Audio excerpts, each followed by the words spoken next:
aimez nos émissions? Il est désormais encore plus facile de nous écouter en déplacement. Composez simplement le 641 552 53 35 pour nous écouter de partout aux États-Unis et ce, sur n'importe quel téléphone. Nous nous sommes associés à AudioNow pour faciliter l'accès à vos émissions favorites. Sauvegardez le numéro et économisez sur votre plan de données. Êtes-vous prêts? Encore une fois, le numéro pour nous suivre en direct est le 641 552 53 35. Les appels n'utilisent que vos minutes mobiles. Amenez-nous où vous voulez. jaajëfate man la de Henry Poupa ci sa radio yaa ngi déglu suñu kër radio wala bokk yaa ngi déglu rajo suñu kër la radio des émigrés man la Henry Poupa di koy déglu fu ma tollu. Vous aimez nos émissions? Il est désormais encore plus facile de nous écouter en déplacement. Composez simplement le 641 552 53 35 pour nous écouter de partout aux États-Unis et ce, sur n'importe quel téléphone. Nous nous sommes associés à AudioNow pour faciliter l'accès à vos émissions favorites. Sauvegardez le numéro et économisez sur votre plan de données. Êtes-vous prêts? Encore une fois, le numéro pour nous suivre en direct est le 641 552 53 35. Les appels n'utilisent que vos minutes mobiles. Amenez-nous où vous voulez. Sunuker.com, de la bonne musique. Sunuker.com. Sunuker.com. Welcome to Sunuker.com.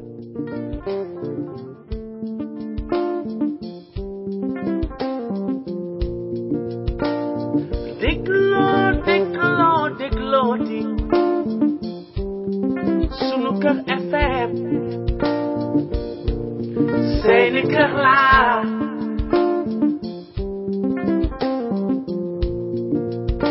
man déglooti Sunuker FM seeni kër laa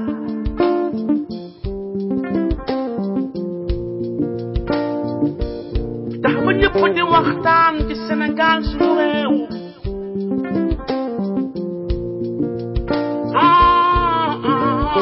lu jëmale suñu réew kanam loolu mooy lu wóor ñëpp joxe seen xalaat maam lu jëmale suñu réew ba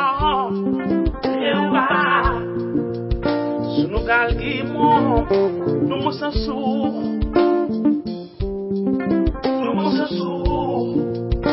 man déglooti Sunuker FM seeni kër laa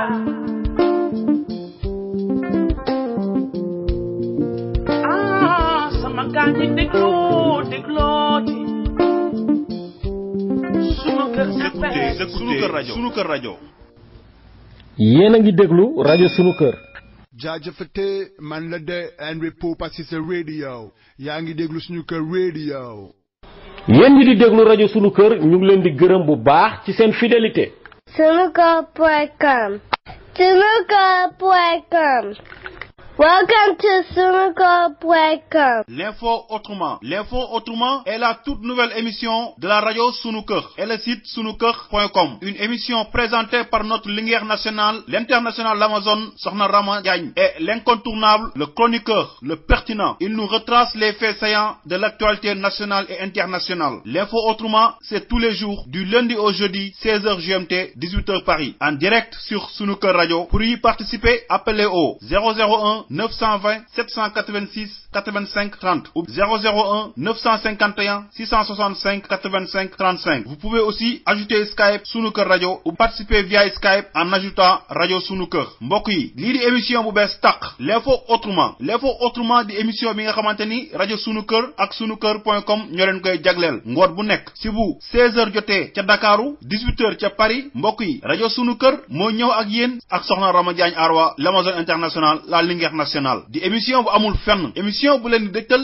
xew-xewu bés bi dañuy faral di wax naan picc ngi ci kaw waaye xel maa ngi ci suuf loolu moo waral sunu kër compétence bu ñu ko xamee indépendance bu ñu ko xamee ak crédibilité bu ñu ko xamee mu jagle leen émission bu bees bi l'info autrement bu ngeen si bëggee bokk ci waxtaan bi yéen tamit mën ngeen a woote ci 001 920 786 85 30 wala ba tey 001 951 665 85 35 wala bu fekkee dañ ko bëgg a déglu tamit mën ngeen a woote ci 001 302 781 82 04 wala sax gaañi lu gën a easy doo fay dara ajoutel Skype rajo sunu kër l'info autrement du fenn fudul fii ci sunu kër ci kër gi la maison mooy bombu.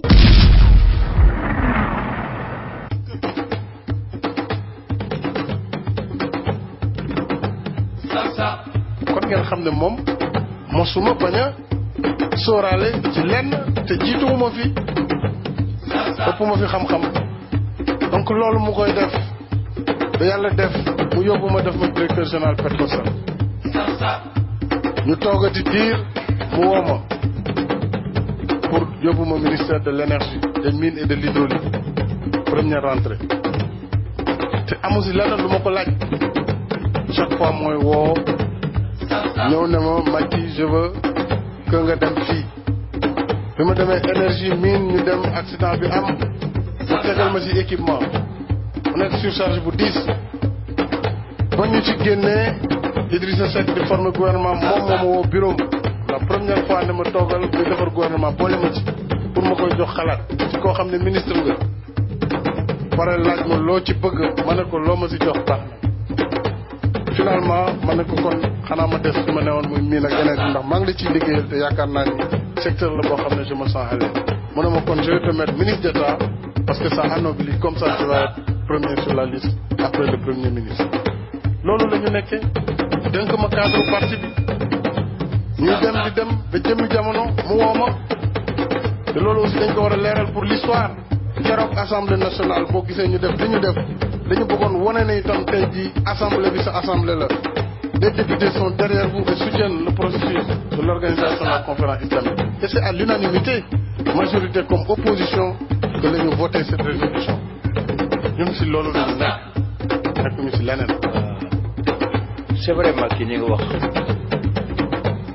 parce que addina bi ko doy waar su ma seetee ba ne kii laa bëgg a dénk lii. waaw bu seetee di seet ci Sénégal yi ba ne kii laa bëgg dénk lii. yàlla ak man rek moo ko xam. ne kenn xam ko pour suuf ba dara ko talaa. ñii nga xam ne nag da nga leen fi fekk ma jox la poste bi. ñii ñëpp fi fekk mu jox la poste bi. damay seede ni amul kenn ci ñoom. ne. Macky Sall du tax mu jox ko lii. ne kor yi nga fekkoon ci parti bi du nekk yàgg noo ngi nii toog waaye nag amul kenn kuñ ma si jox bëgg bu tëb ne mu recevoir la ne ko lu tax nga jox loolu may. danañ ma jaaxal. ne bu ko defoon jaaxal. ma leen man wax lii wala lëleel. du leen wax lii wala lël. lu sama bëgg-bëgg bopp rek. lu dul rek sama bëgg bopp. yàlla moo ma xiir rek ci loolu ma def ko yàlla ma ko sax. mënu ko expliquer am na ñu xam ne woon dugg seen bopp. moo ma xiir ci loolu. ah président ne waaye nag yàlla ko xiir ci loolu. ñu waxtaan mu ne ma léegi je veux que tu ailles au ministère de l'intérieur. mu ne ko président intérieur bi xaw ma lan la woon mais dama ko ragal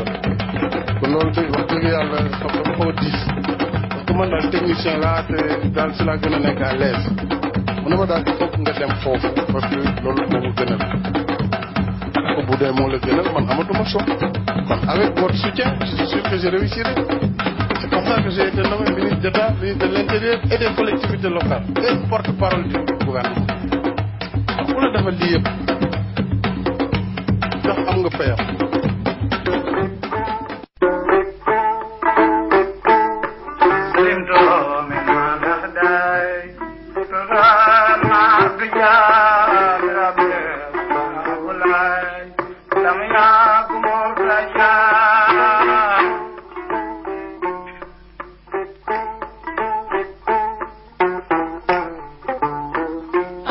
Assalamu alaikum wa rahmatullahi taala wa barakatuh. Mbokk auditeurs yi yéen a ngi déglu seen émission l'info autrement tey jii nag di jeudi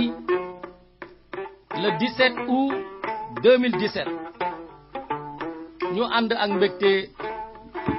bu rëy di dellusiwaat fii ci seen émission bi nga xamante ne fi la ñuy interpréter les faits saillants de l'actualité nationale et internationale ma di ko ànd ak mbégte bu rëy ginnaaw bi ñu sante yàlla julli ci yonent bi sallallahu alayhi wa sallam di dellusiwaat ngir ñu waxtaan ci sunu biir interpréter li nga xamante ne moom mooy les différentes nouvelles yi presse bi génne ginnaaw bi nga xamante ne nag ñu ngi nuyu képp koo xamante ne fi nga nekk yaa ngi ñuy déglu di nuyu ñi nekk ci rajo bi parce que dañoo télécharger seen application di déglu sunu émission bi en direct muy ñi nga xamante ne ñoo nekk ci tramway yi ñi nga xamante ne ñoo nekk seen salon de coiffure ñi nekk ci salon de couture yi ñi nga xamante ne ñoo nekk seen i bureau ak fépp foo xamante ne sénégalais mu ngi fay nekk ci Sénégal wala ci bitim réew maa ngi lay nuyu di la ñaanal jàmm di ko ñaanal sa njaboot di ko ñaanal surtout émigré yi nga xamante ne ñoom ñoo ñuy déglu tey may tàmbalee nuyoo bi rek benn questionnement bala may dugg sax ci jukki bi boo xamante ne ay nit dañu ma ci interpréter ndeysaan interpellé du moins mais day mel ni rek déglu wuñu woon parce que lu ëpp ci li ñuy waxtaane lu ñuy répété la te li ñu tax a jóg wax dëgg yàlla mooy di fàttali wante parce que ñun ñëpp ay nit lañu dañuy juum léeg-léeg mu am ay mbir yoo xamante ne daf ñuy stressé suñu vie ñu koy fas yéene di ci waxtaane bu ko defee ku ci nekk am bénéfice boo siy jëlee xam nga mbirum réseaux sociaux yi c'est pour muy boole nit ñi pour que nit ñi di nekk benn yàlla dafa dogal nit ki suy am problème d'habitude ñi mu dëkkandool la koy am parce que koo dëkkalul nga xam ne boo yeewoo doo ko gis boo yeewoo am sa ay mood mooy maanaam sa ay comportement nit dina nelaw ba yeewu rek mer frustré am na ñoo xamante ne bu ñu yeewoo ci suba gi dañuy frustré seen frustration bi fenn rek lañ koy mën a génne mooy ñi dëkk ak ñoom ñoo koy gis mais boo dëkkee Sénégal kenn dëkk New York du ngeen gisante bokk leen kër donc c'est normal que seen frustration kenn du ko xam kenn du xamal sa morom frustration ak lan mooy jikkoom ñi dëkk rek ñooy am jikko même boo ko xoolee ci wàllum criminalité ñi ëpp ci ñi nga xamante ne bu crime amee ñi ñuy njëkk a seet mooy ñi la jege bu dee jëkkër la jabar ji la ñuy njëkk a seet bu dee jabar la jëkkër ji la ñuy njëkk a seet pourquoi ñu koy def c'est parce que ki nga dëkkal rek moom ngay mën a wan sa jikko moom ngay mën a def lu bon moom ngay def lu ñaaw ba mu mere la même bu fekkee ne yéen a bokk deret kooku rek moo la mën a merloo kooku moo la mën a frustré kooku ngay mën a joteel kooku ngay mën a xulool koo dëkkalul doo xuloog moom donc ci jamono traditionnellement nit buy jote rek ñooñu lay jotel mooy ñi mu dëkkal yàlla nag daf ñu indi ci benn monde planétaire avec le développement de la technologie dañuy nekk ci Facebook léegi am na ci ñoo xamante ne dañoo dem ba accro dañoo feebar est-ce que xam ngeen loolu am na ñoo xamante ne tey ñu ngi leen di traité di leen dugal même ci des maisons pour takkale leen ak internet parce que dañoo chronique est-ce que xam ngeen loolu xamu leen ko de Sénégal xamuñu ko duñ ko mën a xam nag parce que fi ñu dëkk moo tax am na yoo xam ne xamuñu ko am na ñoo xamante ne ni drogue mel ci ñoom noonu la réseaux sociaux yi mel ci ñoom dañ leen koy tere di leen faj léegi nag ci développement mbirum réseaux sociaux yi nga xamante ne da ngay nekk Ndakaaru njaay am ay xarit Russie am ay xarit États-Unis am ay xarit Espagne am ko France am ko partout à travers le monde moo xam ci mbirum nobante la moo xam ci mbirum flirté mooy koo xamante ne da ngeen di flirté daal di waxtaan ay wax yoo xamante ne mbirum jigéen a góor la wala mbirum nobante wala mbirum àdduna wala daal moo xam lu ngeen di xam ne da ngeen ko séq di ko waxtaane nit ñi dañuy am xarit fu nekk parce que réseaux sociaux yi moo koy maye nit ñi di waxtaan mu dem ba léegi sunu voisin immédiat nekkatul ki nga xamantene ñom ñoo dendé kër manam ñi nga xamantene ñom ngay yeewu ñu gis sa mood moy manam gis sa comportement gis sa ay problème nga xamne bo méré sax day feñ sa voisin yoy nekkatul ñi nga bokkal nek sa voisin nekkatul sa voisin de chambre bi nga bokkal chambre université muy xam sa jikko ak sa salté way légui sa voisin moy ñi nga xamantene ñom nga bokkal Facebook bu ko défé animosité bi nga xamantene mom la narona créer ci ko xamantene yoro bokku kër yena bokku koñ wala yena bokku classe wala yena bokku liggéeyu kay wala lepp lo xamantene mo len di bolé nga xamantene su doné sa voisin koku mo la ngay ñëk dajel mom ngay ñëk waxal mom moy gis sa frustration légui Facebook la légui réseaux sociaux yi la parce que fa la nit ñi di wone sen frustration légui fa la nit ñi di gaaruwalante ci cour concession familiale bi la daan nek ku nek di sanni sa gedj ku mu xéñ rek sa affaire la légui Facebook la légui lu bon li ñuy defante di nakaralante ci Facebook ba la et là ça devient dangereux parce que so méré yaangi méré ko xamantene xéna sax mësulo ko gis yaangi concurrence ante ko xamantene bokku len ay domaine yaangi photo di concurrence kenen solo na li man damay solo non pour wan ko ku nek di garwal sama laaj nek sa imé sa ki nga xamantene moy sa ennemi day nek un ennemi virtuel motax mu dangereux légui nak problème yi day gëna yok problème yi day gëna yok ndax ki ma interpréter ci lolu lama interpeller légui nak may essayer indil solution bo xamantene xeyna man sax dina ci jang ñun ñep ñoo ci wara jang parce que légui ni xolal ñi may waxantel ñep ndaysan ñi may won ne dañu am ci man ciofel ñi wax ne man rek lañuy déglu dañu ma sopp ak ñeneen ñoo xamantene ñeneen lañuy déglu ñom lañu sopp ñooñu ñep ay amour virtuel la ñooñu ñep ay amitié virtuelle la ñooñu ñep ay sympathie virtuelle la parce que nit ki mësuloo ko gis te amaana soo daje woon ak ci même ci mbedd mi doo ko xàmmee parce que photo yi li muy wane ci profil bi ak la réalité du benn moo tax nit ñi dañu war a jàng ci loolu ñu xam ne maintenant nous vivons dans un monde virtuel ndax réseaux sociaux yi Twitter Instagram lépp dafa doon loo xamante ne c'est le monde virtuel pourquoi veux-tu te créer des ennemis dans un monde virtuel un monde qui n'existe pas kii ngay xulool kii ngay gaaruwaale kii tax ngay dépenser alal ngir dem def benn photo boo xamante ne boo ci photo woo benn yoon jeex na ba nga publier ko ay 100 like nga ci am wala 200 like am ci 1000 like ana lan la 1000 like di la jariñ ci sa àdduna ba tax ngay stresser sa bopp di wuti ay yére di dépenser alal di dem ci ay place di photo wu pour que nit ñi considérer la ne yaa ngi vivre bien alors que réellement vivre lo bien yow yaa ngi def na yaa ngi naxaate mais sa bopp ngay nax ma andi laata la lépp boobu nga xamante ne bukki moo ko defoon gaynde rek c'est un conte plein d'enseignements nee nañu dafa fekk gaynde toog mu dem ba sori ay 200 mètres mu taal fa benn taal daan na ko gaynde gis nga fee ngay gis ay yàpp lañu fay lakk rek gaynde xël rek daw rek moom it mu jekki-jekki gis xel gi ak enthousiasme bi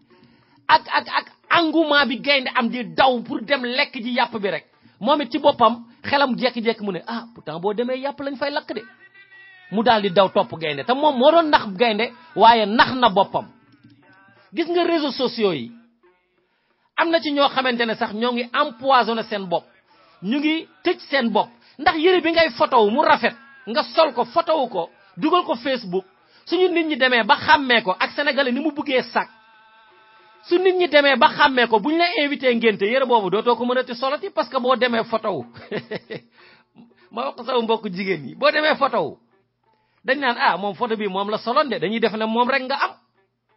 Pourquoi veux-tu t'exposer à ce point? Di concurrence ante wiju peccar goy ñi ngi garuwale wante ak ñu ngi concurrence ci Facebook. Nit ñi di dem ci ay hôtel di photo, ñi di dem ay place yu rafet, ñi nekk bitim rew dañuy dem fekk ben auto jambour ñu photo wu ci dugal ko Facebook, ñi dem ci bureau jambour yi photo, ñi dañuy dem ba dugg ci studio jambour. Ah budé ay waykat lañu studio de musique ñu photo ñi ñew biir studio radio sunu kër sax photo rek pour yak bop kenn wala pour rendre jaloux quelqu'un, un ami virtuel. Ñu yok sunu problème di yok sunu stress. Yalla amna ci ño xamantene yalla dimbali la neen genn nañu Sénégal sen voisin immédiat yi ñaan concurrence ak di xulowante ak ñom ak di len garuwalante gisatuñu len de waye ñu ngi empoisonner maintenant sen bop lan moko fi jar lan moko fi jar lan moko fi jar ngay créer ay ennemis virtuels di concurrence ante ko xamantene man amna ño xamantene dama len ma ngi liggéey ak ñom sax laay wax liggéey ak ñom te mosuma leen gis ndaysan billahi wallahi taala yalla xam nako ngeen di liggéey carrément te mënu leen gisante jarul ennemi jaruko légui nak solution bi nga xamantene mom lay andil ñi nga xamantene ñoma interpeller ci affaire bi te di ci xaar sama solution moy xam nga nit stress mom moy li nga xamantene ñun buñu nekké Sénégal xamuñu ko xam nga dañu koy dégg rek xamuñu ko amna ño xamantene ba légui gëmuñu luy stress nenañ stress amul ñom stress yi tubab yi lañu koy jiñ tubab yi nenañ tubab yi rek ñoy stressé waye nit ku ñul day stressé de dañuy stressé en fait buñu juddo problème yi ñuy fekk ci sunu société ndax pauvreté bi manam challenge yi ñuy fekk ci sunu environnement immédiat day bari ñu téla confronté wu ak mom ba taxna dañuy dem ba défé dañoo immune ci stress dañuy dem ba ñu défé ces grands problèmes là yi nga xamantene ñom ñoo ñuy top ñuy mag ak mom bu ñuy jang école di dox ay kilomètres di jangante ak mom muy ay xiif ak pauvreté ñak yéré yo sol manque d'organisation parce que dañu pauvre ku amul matériel do mëna organiser concurrence santé bi ak acharnement bi ñuy defante ci sunu biir ngir survie ku ci nek bëgg nga sa biir fess yoy yëpp nga xamantene ay challenge la té depuis le bas âge lañu koy dajalo ak mom motax dañuy dem ba défé ñun endurant nañu d'une manière bo xamantene légui amatul lenn lo xamantene dañuy ébranler bu ñu nax suñu bop ay nit lañu té lépp lo xamantene day jaxassé nit dinañu jaxassé xam nga tubab yi dañuy juddu wala duma wax sax tubab yi parce que même dans toutes les sociétés yi nga xamantene économiquement stable so fa démé ñun dañu am tendance ñoñu ñuy wax né ay tubab lañu manam même nit ku ñuul yi nga xamantene dañoo aisé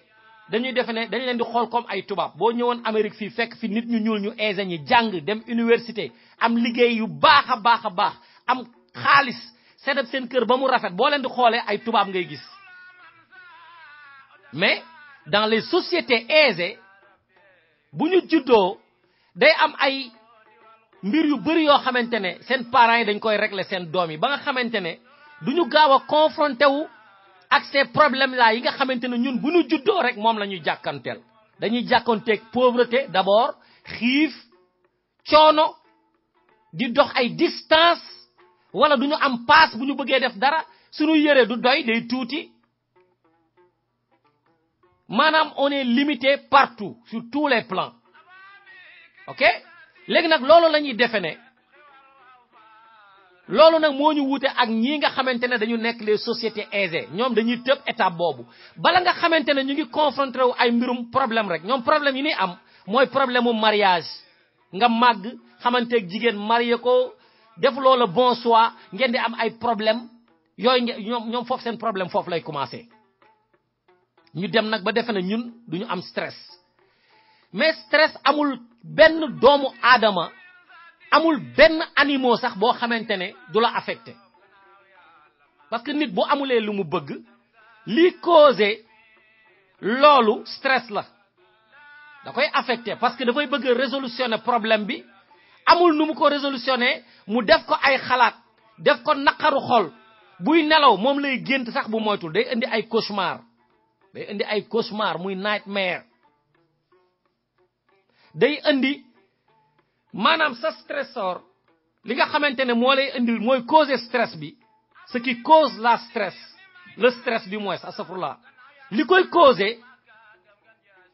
saa yoo ko gisee rek da ngay tiit te loolu mooy indi tey bu ngeen demee comme que yéen da ngeen a yokk seeni stress ba yóbbu ko ci Facebook bi di nga dem ba nga xamante ne ki nga xamante ne moom moo doon sa ennemi virtuel ci Facebook soo ko gisee rek da ngay tiit wala saa yoo ko gisee mu dugal post mu naqari la am na maa ngi ko fiy wax benn jour ma ne leen am na ñoo xamante ne dañu dem am na benn waay benn soxna sax bu ma mos a wax ne ma diw day moom day nekk ci Facebook bi di dugal rek ay photo rek moom daal day nekk ci Facebook bi rek di partager rek léegi nag moom dem na ba nga xamante ne kooku moo koy stressé mooy maanaam bu gisee postam dafay mer su ko partager benn affaire dafay mer dem na ba nga xamante ne léegi kii nga xamante ne moo ko ajouté woon mu nekk xaritam moo mujj nekk son ennemi virtuel te mooy doon li nga xamante ne moo koy causer stress mu woo ma di ma ko wax ma ne ko lii de boo ko continuer léegi nga dee wala nga am ay problème parce que yaa ngi causer sa bopp stress boo xamante ne jaru ko soo demee ba nga xamante ne nit dalay déranger soo ko su fekkee ne yow mënuloo koo tere muy partager mën nga ko ne ko bul partager ak man dara bul ma tàgg mais bu demee ba nga xamante ne yow loolu li muy publier neexatu la mais Facebook dañoo génne option boo xam ne bloquer kii dootuloo ko gisati koo gisatul éliminer nga sa ennemi virtuel ennemi nga sa concurrent virtuel ennemi nga sa ami virtuel bi lay stressé éliminer ko et après nga move on mais dafa am ñoo xamante ne dañu lay def concurrent def la ennemi dégg nga te xamuñu la ba pare ñu lay suivre ci suuf li nga def di leen intéressé te saa yu ñu la gisee nga koy def seen xol di tàng mais pourquoi nit ñi di def loolu pourquoi nit di posone boppam pourquoi nit di rey boppam parce que ñi nga xamante ne ñoo ma laaj c'est la même question bi ñu ma laajoon ca jamono jooju ba ma koy tontu même chose la rek loo xamante ne dalay stressé amul kenn ku la koy forcer Facebook da nga dem créer sa compte am nga droit ajouter nit comme ami comme que am nga droit dindi ko ba du doon sa xarit am nga droit contrôler ñan ñooy gis sa post am nga droit ne nit duma ko suivre donc ñi nga xamante ne yow nangu nga ba ngeen di suivrante nga dem ba neexatuñu la li nga xamante ne option bi nga am nga bañ a stresser sa bopp mooy nga éliminer leen bloquer leen wala nga unfriend leen wala nga def lépp loo xamante ne dalay tax yow dootoo gisati li nga xamante ne moom moo lay indil problème mais jarul ngay dem ci profilu nit di ko saaga ndey jarul ngay dem ci profilu nit di jëw keneen parce que dafay dugal ay post yu bëri come on guys nit dañu war a ànd ak sunu xel ñu xamante ne nit da ngay dund sa liberté choisir say xarit même bu fekkee ne sunu dëkk yi xam nga duñu choisir sunu xarit da ngay màgg rek dëkkandoo bi moo doon sa xarit bu demee ba nekkatul sa dëkkandoo dootoo ko gisati c'est-à-dire que ñun ci sunu réew li nga xamante ne moom la ñu gën a ñàkk mooy le choix loolu benn droit la bu ñu am te ñun xamuñu ko duñu ko exercice mooy le droit de choisir tes amis le droit de choisir tes voisins boo ñëwee ci pays développé yi nii soo dëkkee sa dëkkandoo bi ngeen di dem ay police xajam di la déranger wala xajam di bëtt sa kër wala muy këpp sa kër mbalit ngeen di xuloo suba ngoon ñu xam ne nar na am lu mu causé da ngay choisir say voisin li ngay def mooy jaay sa kër dem jënd beneen kër feneen wala nga louer sa kër dem jënd fër keneen kër feneen wala nga dem déplacer wu louer feneen mooy ñoom seen droit dañ koy exercice ba mu mat sëkk te ñun duñu def loolu ñun dañu defe ne lu ñëw rek on est obligé ñuy deal ak loolu jusqu'à la fin de nos vies tant que nit deewul rek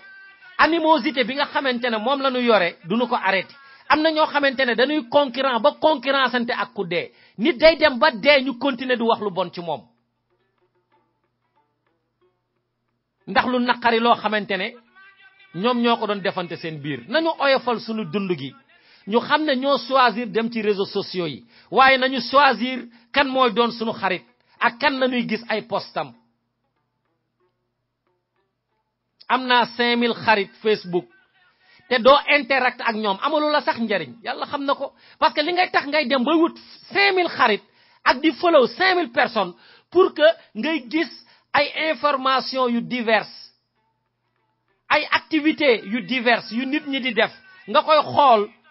mu war la sax bégloo waaye gis nit bu dugalee benn photo sol karawaat sax nga mer su nit dawalee oto nga mer te nit kooku oto bu muy dawal mën na am moomu ko dem New York photo wu ci buntu immeuble Donald Trump est-ce que dafa tax nga moom immeuble Donald Trump bi nga dem dawal benn Ferrari te moomuloo Ferrari bi nga dawal ko nga loué ko $350 pour 1 heure nga dawal auto bi 1 heure photo wu ci filmé wu ca bopp est-ce que dafa tax nga moom ko mais c'est des expériences de la vie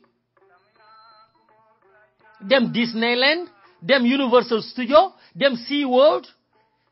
dem San Diego Zoo demal place u Hann baie de Hann demal parc u Hann demal place de l'Indépendance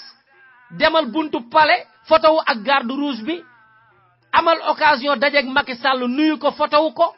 est-ce que loolu kese moment boobu nga xamante ne c'est des moments de souvenir nga koy photo wu di ko partager Facebook ndax daf la jox beneen importance boo xamante ne amuloo ko woon su fekkee en réalité loolu yëpp nga xamante ne moom ngay dund moomuloo ko wala dëkkuloo fa ana lan la mën a yokkal ci sa dund ba muy naqari keneen ba mu lay bañ di la def ennemi gars yi nekkul ni ko photo ak oto bu rafet yaa moom oto bi de am na ñoo xamee sax dañuy dem ci club yi seet gel bu rafet photo ak moom est-ce que dafa tax nga branché nit ñi yaakaar ndax da nga branché ak réellement nga branché wuute na de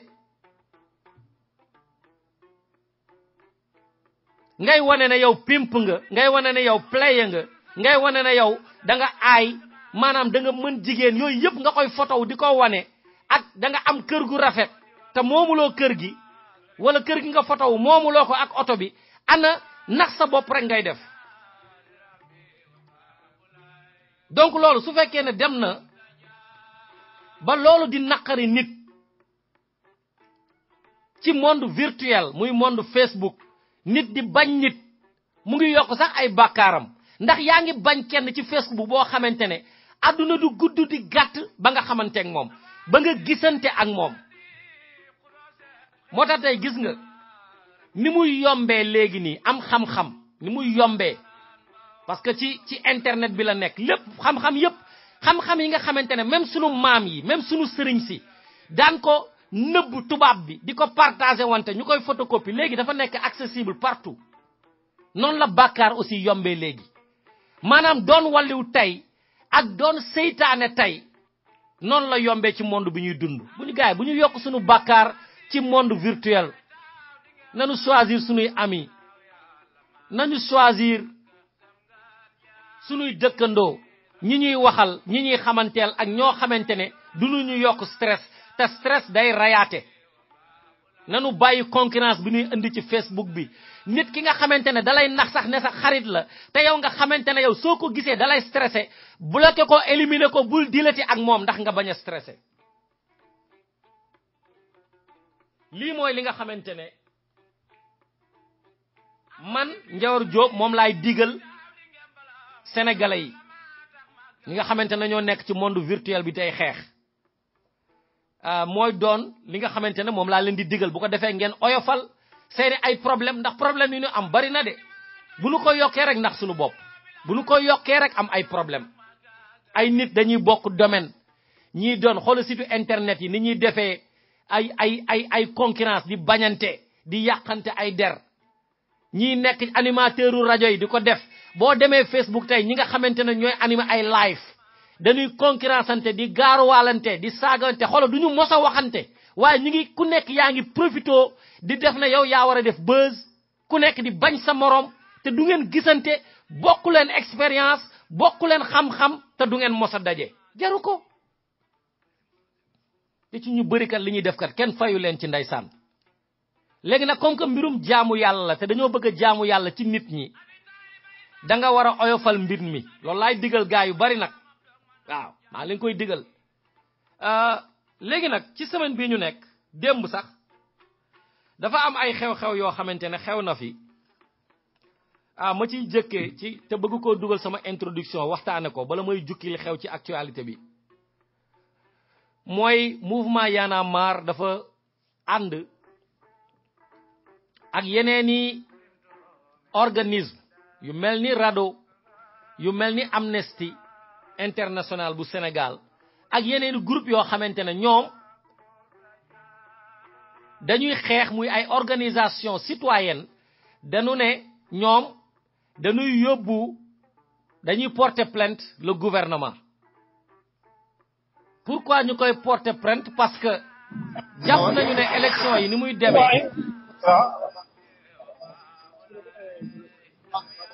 Issa tëjal sa micro s'il te plaît. Issa tëjal sa micro s'il te plaît.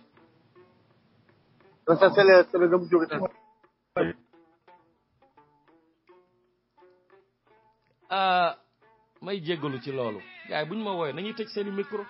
ñu né dañuy porter plainte parce que dafa am ñu bari ñoo xamantene buñu leen compter seeni droit de voter dañu leen ko xagn légui nak ñom ñu bëgg constituer wu partie civile pour dénoncer ni nga xamantene non la élection yi teudé wa Y'en a marre def nañ ci ay déclaration xeyna après dinañu am temps pour tek déclaration yoyu nit ñi mën ko dégg nénañu élection yi ni mu démé amna sax parti politique yu bari yo xamantene ñomit dañuy dem yobbu l'état du Sénégal Abdoulaye Daouda Diallo ak Macky Sall ni ñu organiser élection yi am ño xamantene dañu bëggoon woté bayyi wuñ leen ñu woté amna ñu bëggoon woté joxuñu leen seeni carte pour ñu woté motax ba ci jour vote bi voté wuñu ñom nak ñu ngi koy kaas nénañu dañuy yobbu Sénégal devant la cour de la CEDEAO pour que lolu nga xamantene moy élection législative yi ni mu déroulé rafetlu wuñu ko waye ñom seen walu bop aussi ñu mëna sét ndax cour CEDEAO da fay annuler élection yi pour que ñu organiser waat yeneeni élection ñom bokku na ci li nga xamantene lolu dañu koy xex benen mbir bi nga xamantene bëggon na ko nuyo sama ci dugok sama introduction moy sorti bo xamantene seigne Mamor Mbacké def nako parce que nenañu dafa am ben ci kër Serigne Touba yi bo xamantene Cheikh Béthio dafa nek en voyage aux États-Unis yeen ñëpp sax gis ngeen ko parce que ci réseaux sociaux yi dugal nañ ko ci mu and ak ñenti jabaram ñu dem jël ay saret di taxawalu di doxantu waye dafa bok ci luñu def moy fofu nga xamantene moy kër Serigne Touba ba nek ca Chicago dañu fa dem di fa organiser nenañu ay tiant waye danaka ay sabar mo fa doon am ñuy fecc di fo di ré comme ni nga xamantene ñom non lañ koy défé mo am ben jangal rek bo xamantene dama ko ci def xam nga dañoo nek ci ben société bo xamantene nit ñi dañu réer xamna sax di wax nit da nga réer mën na am tam yow ci sa boawal bop nga japp ne da nga réer nit ñi non seulement la facilité lañuy sét lépp li nga xamantene challenge la te l'islam mbirum challenge la mbirum challenge man gisuma fenn ci histoire de l'islam fo xamantene lépp ñu ngi ko tek ci bégee après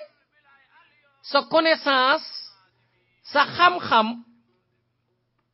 ak sa maqama ci l'islam di yok rek jëm ci kaw ne du arrêté te monde bi nga xamantene mom la Cheikh Béthio di dund ak ñi mu àndal te ma leen di sédel ne am na ñu bëri ñoo xamantene ñu ngi ànd ak Cheikh Béthio ca ba muy débuter xam ko topé won ko te seigne Saliou rek tax wala bëgg ko te seigne Saliou rek tax am na ñu bëri ci ñooñu ñoo xamantene àndatu na ak moom parce que li nga xamantene moom lay dund fu mu toll nii mbirum bégee la bégee xam nga lan mooy mbirum bégee mooy di kontaan te distraction boobu da cee bokk sabar ak musique yooyu da lay yóbbu ci beneen monde mbirum musique bo loo xamantene divertissement ay divertissement la yoo xamantene ci musique lañu ko basé day réeral nit ndax musique day kontaan loo nit da lay yóbbu ci extase maanaam comme drogue la te am na ñoo xamantene ci loolu la ñuy bëgg dund am na fu mu toll ni ay sénégalais yoo xam ne bu ñu amee stress suñu jëlee musique di ko déglu seen stress day dem bari na ci nit ñi ñoo xamantene bu ñu amee stress bu ñu dégloo ay musique am na ñoo xam ne ay sabar bu ñu koy déglu seen stress day dem léegi nag yow boo dee dund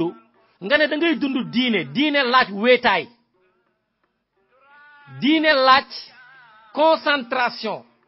éviter distraction diine laaj li nga xamantene moom moo di ray bëgg-bëggu àdduna yi pour nga nekk ci benn état boo xamantene da lay yóbbu en rapport direct ak yàlla distraction amu fa place te Cheikh Béthio li muy def nii en fait dafa mel ni moom loolu moo koy bégal mooy maanaam yëfu géwél parce que nit ñi dañu war a fàtte benn benn affaire Cheikh Béthio géwél la boo xamante ne géwél pire lay dund mbirum sabar xëy na da ko neex xëy na sax moom bu fekkoon démb day choisir lan la war a nekk xëy na fecckat lay bëgg a nekk wala waykat mais malheureusement mënul way ndax baatam mënul way malheureusement mënul fecc donc ci lii la mën a jaaree ngir di dund loo xamante ne xëy na manqué woon na ko ci viwam mu koy mottali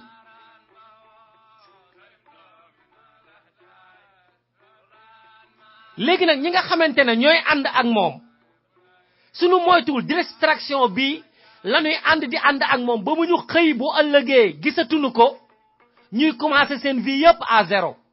ndax am na ci ñoo xamante ne dañu daan ànd ak moom de depuis ba mu tàmbalee am na ñu ci bëri ñoo xamante ne tey ñu ngi doog a commencé wat seen vie à zéro di dellu ginnaaw di respecter julli di dellu ginnaaw di respecter woor di dellu ginnaaw di respecter les autres communautés parce que dañu la bëgg a gëmal ne boo àndee ak moom àjjana rek nga jëmuloo feneen parce que loolu lay dugal ci bopp nit ñi mais àjjana boo xamante ne amul challenge à vaincre sans gloire à vaincre sans péril on triomphe sans gloire xam nga nit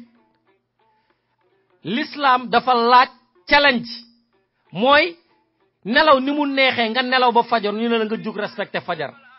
ñu ne la dañ lay bindal tiyaaba cagal la check mark yow nga ne da ngay nelaw ba ngoon doo julli doo woor fuñ la fekk ay sabar di tëgg nga bëgg na yow way diw rek ñuy way diw te kooku da nga koy tooñ ndax kooku ku toogoo ak moom ba waxtu julli jot mu jug dem julli ji bala fa te dañuy wax ne moom ku ànd ak moom nangam sangam ku ànd ak moom te mu fonk l'islam ne lu dul l'islam amuma ci defar amuma ci yàq soo bëggee kooku ne yaay moom l'islam kenn waru la ci raw te dafa am benn phénomène boo xamante ne Sénégal muy tëgg ay xiin dañu koy jëmale ci Baye Fall yi mais kan moo gis xalif général des Baye Fall ñu ne dañuy tëgg xiin mu nekk di fecc di tëyëx kan moo ko gis te pourtant origine li nga xamante ne moom la Cheikh Béthio def ñooñu lañu koy jiiñ ñoom Baye Fall yi waaye foo leen fekk ñu ngi sikkar laa ilaha illallah am na ci ñoo xamante ne ci ñoom kenn dàqu leen a julli amoon na ay jamono ma leen koy wax fii may wër ci sama ay recherche ba dajeeg li nga xamante ne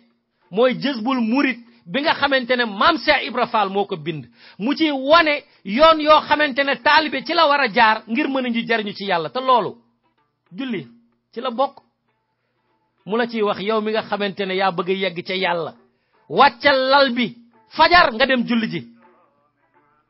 di wax naka ngay choisir ki lay jiite ci l'islam naka la ñuy fonkee ponku l'islam yi te am na ci ñoo xamante ne dañu jàpp ne Maam Cheikh Ibrahima Fall mooy origine boo nekkee ci yoonu murit bul julli bul woor da ngay saaga ndey ne Baay Fall la boo de ñi xamante ne dañuy wax ne ay murit lañu ay Baay Fall lañu sax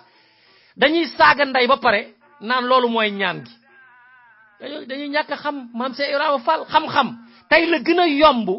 pour ñu xam réellement lan mooy xam-xam ci l'islam lépp a ngi ci waaye nit ñi duñu def ay recherche ndeysaan dañuy bëgg a yam ci ñi leen di nettali te ki lay nettali nag wala di la jàngal mbir ci maanaam tradition orale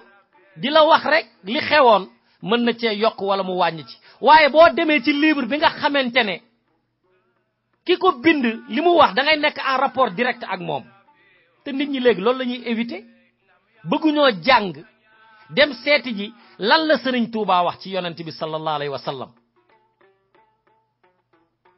demuñu seeti ji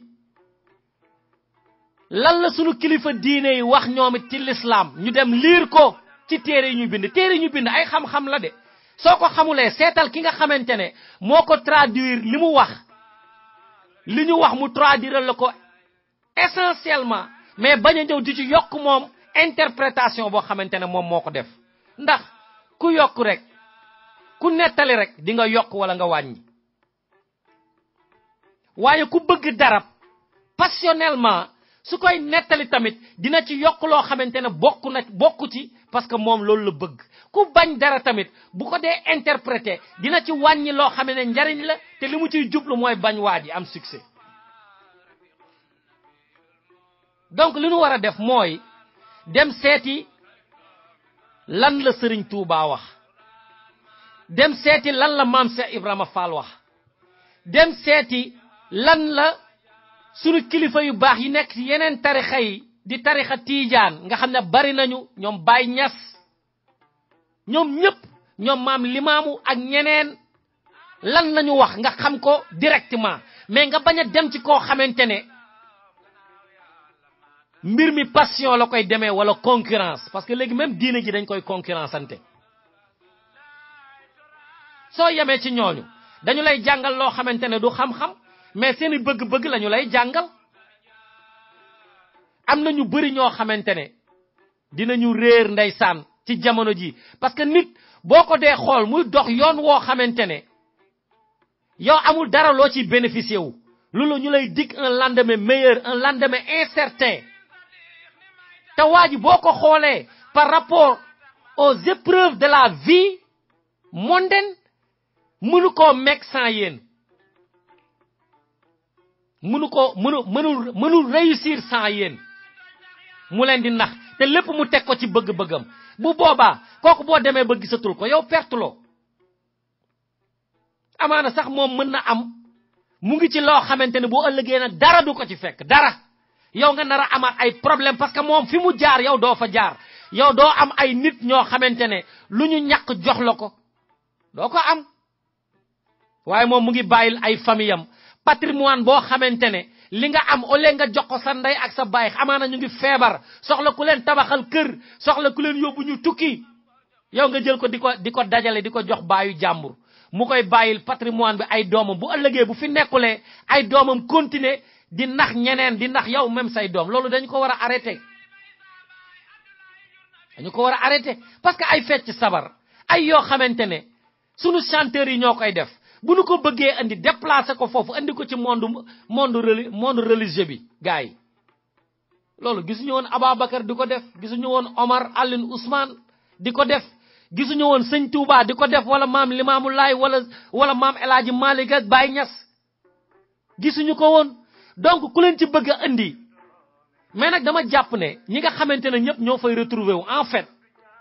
ñoom it loolu lañu bëgg parce que ce qui se ressemble s'assemble waaw ce qui se ressemble s'assemble soo wootee ay nit di woo ay mandikat nga doon mandikat bu la dégg da lay gëm booy woote caaxaankat yi tamit bu ñu la gisee dañu koy gëm dañu ko xam léegi nag nit ñi nañu ci réfléchir parce que li ñu leen di woo li leen Cheikh Béthio lu ëpp ci lu muy woote ak ñenn murit yi yenn sëriñu murit yi li ñu leen di woo te dëkk Ndakaaru Njaay yoruñu ay daara yoruñu ay université lu dul di leen woo di leen nax ngeen doon ay intellectuel ba pare bëgg kon ngeen nekk ay intellectuel ba pare ngeen ignorant par rapport au monde religieux te nangu leen def effort ngir pénétrer le monde religieux comme ni ngeen ko defee ci le monde contemporain nga xamante ne kon ay paresse ngeen ñu leen di nax ngeen jàng seen bàyyi dugal leen école dugaluñu leen daara ngeen dem ba defe ne pour rattraper le monde des daara faaw nga am benn waay boo xamante ne maanaam dalay tëbal mbir mi quoi nga xamante ne yow sa intellectuel ngay doxee mu lay dugal ci beneen monde ne la kàccab nga tag kàccabuloo loolu amul kenn ku ko yàlla defal mbirum l'islam da ngay liggéey jariñu sellal jubal tey dox ci principe yi respecté ko waaw loolu mooy li nga xamante ne bëggoon naa ci wax sama interprétation parce que surtout xale yi dañ leen a réeral billahi yombal àjjana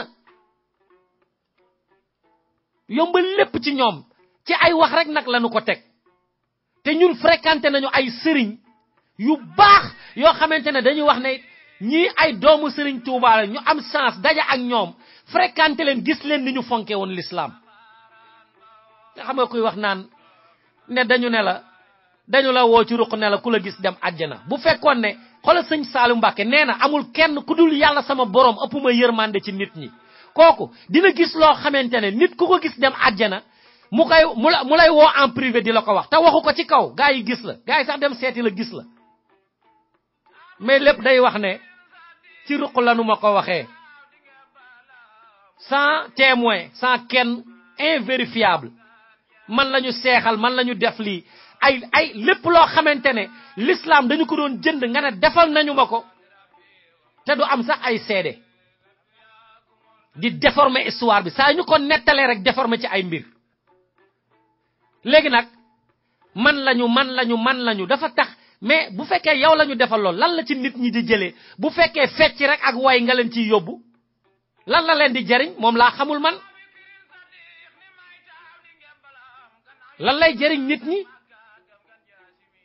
yërmande bi sëñ Saliou am bu dee loolu am na du dem naan lu dul l'islam amuma ci defar amuma ci yàq nga xamante ne kon kooku li ko yitteel bi mu ko jaralee dafa woote rajo ñëw télé ñëw lépp ñëw mu waxal ñëpp di ko dégg lu dul l'islam amuma ci defar amuma ci yàq képp ku koy woo defe ne moom day laqatu di woote ci leneen lu dul l'islam yow yaay jëwriñ ji yaa koy jiite nga xam ne yëfu caaxaan la lu ko mos a intéressé wax na ko rajo di ko dégg te loolu nag la ñuy jariñoo tey loolu la ñuy jariñoo wax yi nga xamante ne doon na ko wax sa biiru yàlla bind na nit ñaari biir la ko jox biiru bàmmeelam ak biiru boppam saa yu ñu xëyee yàlla wërsëgaluñu lu ñu def ci sunu biiru bopp bi xoolal Sénégal li muy rëy ak ni ñu nekk ci caaxaan saa yu ñu xëyee yàlla wut sunu biiru bopp bi lum ñu ci defal moo xam gerte caaf la moo xam pain thon la moo xam ay beefsteak la moo xam ay ceebu jën la moo xam sax ay café Touba la ak ay biscuit wala soow wala nga poñse waaye yàlla dina la xéewal loo xamante ni ci sa niveau di nga def dara sa biiru bopp bi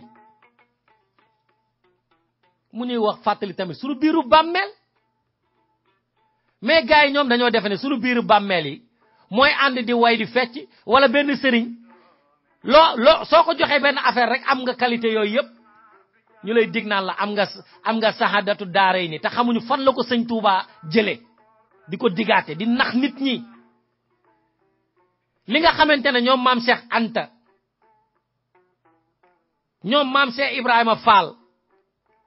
ñu baax ñooñu nga xamante ne ñoo àndoon ak sëñ Touba daan ñafe ngir am bala ñu koy am coono gi ñu ciy daj ñii di dem di dugg ci ay matt ñii di tabax ay jàkk ñii di daw di def ay commission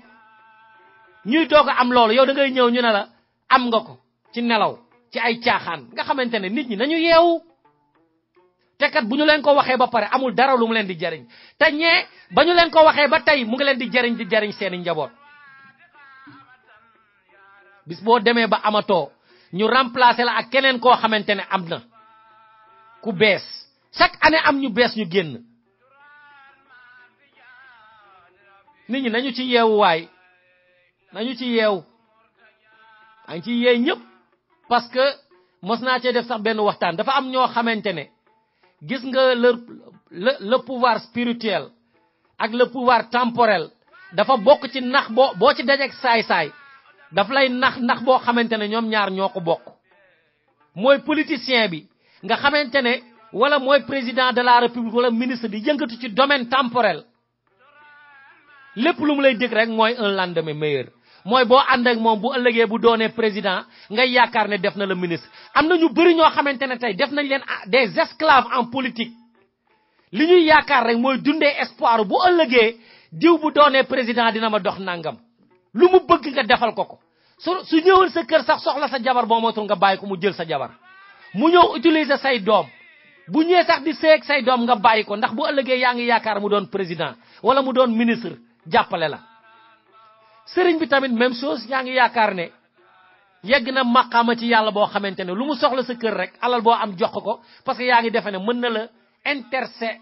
intercepter ay mbugal yu la yàlla nar a teg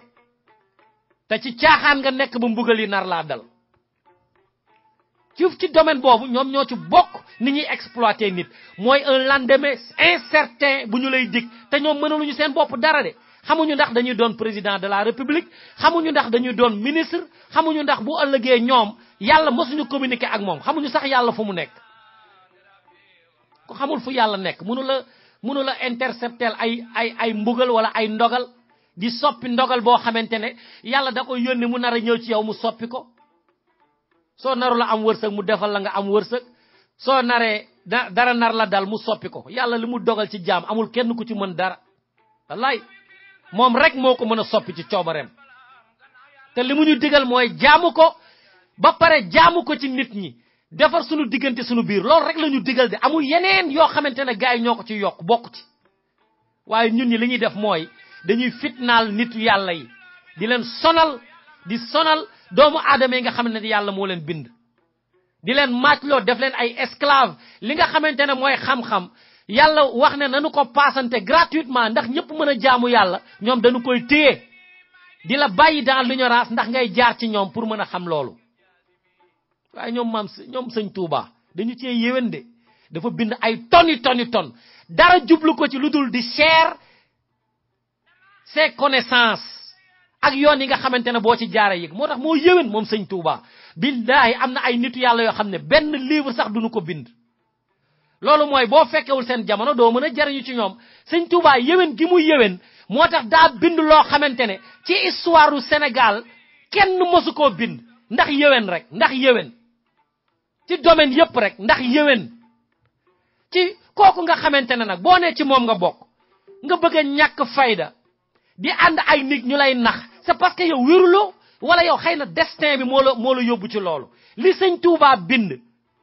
ci baaxe nit ñi xam-xamam ak baaxe nit ñi jaar ci yàlla xam ne sëñ Touba du def la rétention de l'information religieuse de sëñ Touba du ko def moo tax ku ànd ak moom rek jariñu sëñ Touba loolu du ko def de moo tax ku ànd ak moom jariñu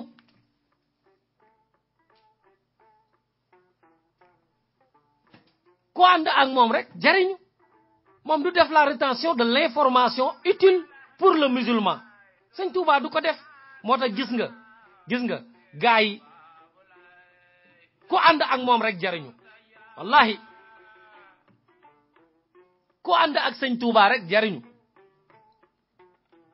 ndax loolu mu bind yépp ci ay téere bëgg nit ñi xam yoon pour jaamu yàlla yow nga woote sa bopp ne murit nga sëñ Touba nga gëm mu bindal la ay téere jéemuloo góorgóorlu xam lan moo nekk ci téere yooyu ndax nga am rapport direct xanaa xamoo ñi nga xamante ne ñoo gëm sëñ Touba te mu dëgg te muus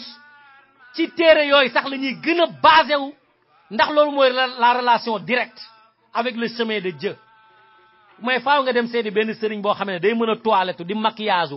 di musóoru wala di fecc ay sabar di invité ñoom Fallou Dieng ak ñoom Mbaye Dieye Faye ak ñoom ay Youssou Ndour ñu ñëw ci ces événements religieux yi di way gaay di fecc di tëyëx yow nga defe ne nga bàyyi yoonu sëñ Touba bi nga ne yow ci yoon boobu ngay jaar ci ngay gaaw a yeggee ci yàlla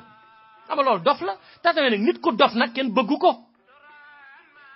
nit ku dof kenn bëggu ko nañu ci yeewu waay gaay yi nañu ci yeewu loolu mooy li nga xamante ne bëggoon naa ko indi par rapport ak mbir moomu di jéggalu nag képp koo xamante ne dégg nga fi vraiment li loo xamante ne ci li may wax neexu la li ma ci jublu rek mooy nit ñi muus te yeewu yoonu sëñ Touba mënut a bokk ak yoonu keneen surtout keneen koo xamee ne day wax ci moom la bokk ba pare di la yóbbu ci beneen yoon woo xamante ne xëy na am na ñu ko ci mën yoonu musique fecc tëgg sabar loolu am na ñu ko ci mën pourquoi nga ne ci domaine religieux ngay nekk ba pare dem di ànd ak ñuy def loolu amul sens nanu ko moytu loolu mooy li nga xamante ne bëggoon naa ko cee yokk li nga xamante ne nag moo génn ci fait saillant yi maître Ciré Clédor Ly nee na gouvernement bi dafa bëggoon a humilier Ami Collé ndax yoon yin ko jaar yëpp li ñu ci jubli mooy utiliser comme exemple humilier ko bu ko defee beneen nit ku siiw beneen musicien ak képp koo xamante ne da nga nekk ci domaine people bi siiw nit ñi di la xam dootoo joxati sa xam-xam ci mbirum politique ndax nga ngay détourner nit ñi ci yoonu Macky Sall nee na loolu lañ ci jublu woon waaye na nit ñi xam ne Ami Collé bu ñu ko bàyyee c'est parce que gars yi bëgguñu woon a tëj Penda Ba ndax yéen a ngi fàttaliku bi ñu tëjee Ami Collé ci le peuple bi réclamé am ñu bind sax ay contribution ne monsieur le procureur Bassirou Gueye xanaa doo tëj Ami Collé di bàyyi Penda Ba mi nga xam ne dafa saaga la communauté wolof ci lañ koy doog a interpellé de mais bu nit ñi waxul woon dara kenn du jàpp Penda Ba te Ami Collé dinañ ko jàpp te bu duggee ci koso bi du gaaw a génn ndax Ouleye Mané bi nu ko jàppee ba tëj ko ci kaso bi def na fa 4 weer jëm 5 weer kenn faalewu ko te kenn waxatul ci waxam waaye bi nu jàppee Penda Ba la ñu jël nag daal ne kaay kon nañu bàyyi Ouleye Mané ndax yàgg na ci kaso bi budul woon nag Penda Ba mi nga xamante ne mbokk mu jege Macky Sall la ak ses collaborateurs te ñoo bokk ethnie budul woon ak moom duñu bàyyi ki nga xamante ne moo di Ami Collé ndax vis-à-vis Ami Collé vis-à-vis Penda Ba mooy Ami Collé ndax Ami Collé jàpp gu ñu ko jàpp moo tax ñu jàpp Penda Ba donc mënuñoo libéré koo xamante ne dafa jege Farba Ngom di bàyyi nag ki nga xamante ne jegewul kenn ci ñoom ci la ñu leen jàppee ñoom ñaar boole leen chambre nee nañu d'après les journaux yi bind waaye ñoom ñaar la ñu libéré ndoo ba pare gouvernement def communiqué di wax naan li nit ñi baal li nit ñi ñaan moo tax ñu bàyyi leen te nit ñi doon nañu ñaan pour que ñu bàyyi Karim Wade te bàyyiwuñu leen nanu ko xam ay naxe mbaay la tëj nañu Khalifa Sall ay nit a ngi leen di ñaan mais lu tax bàyyiwuñu toute la communauté sénégalaise qui vit au Sénégal ak ñi nga xamante ne ñooy dund bitim réew ñu ngi boole di ñaan pour ñu bàyyi Khalifa Sall te Macky Sall bàyyiwul Khalifa Sall te noonu la ñu doon ñaanee pour ñu bàyyi Karim Wade te bàyyiwuñu Karim Wade kon kay affaire bi du ay affaire ñan ñoo leen ñaan les chefs religieux ñaan nañu président te mosu ko bàyyi kon mbir mi du woon loolu waaw dañu ko leeral beneen mbir bi dafa am benn coow lu génn benn journal bu ñuy wax enquête wax ne Youssou Ndour dañu fa am benn volu 40 millions ñoom waa kër Youssou Ndour yi nag ñoom dañu ko weddi nee nañ 3 millions et quelque la mais ñoom ñu ngi insisté nañ li ñu sàcc am na sax ñu ci dem ba ne 130 millions la ñu sàcc Youssou Ndour waaye boo bindee loolu ñoom ñu weddi ko dafa jar ay coow mais ñu ngi koy def ci internet bi di ko xeex voilà léegi nag sëñ Assane Mbacké nee nañu procureur bi requiert na pour la relaxe pure et simple de Serigne Assane Mbacké et compagnie nee nañu leen bàyyi defuñu dara loolu ñu leen di jiiñ muy saccage boo xam ne def nañ ko ci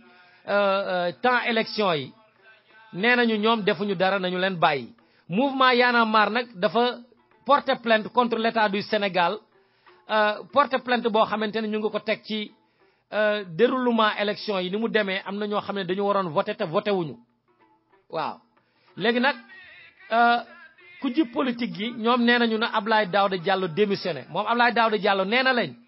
moom du démissionné bu fekkee ne da leen a am lu leen naqari ci ñoom nañu dem adressé wu au président de la République te xam nga président de la République nag vraiment il est satisfait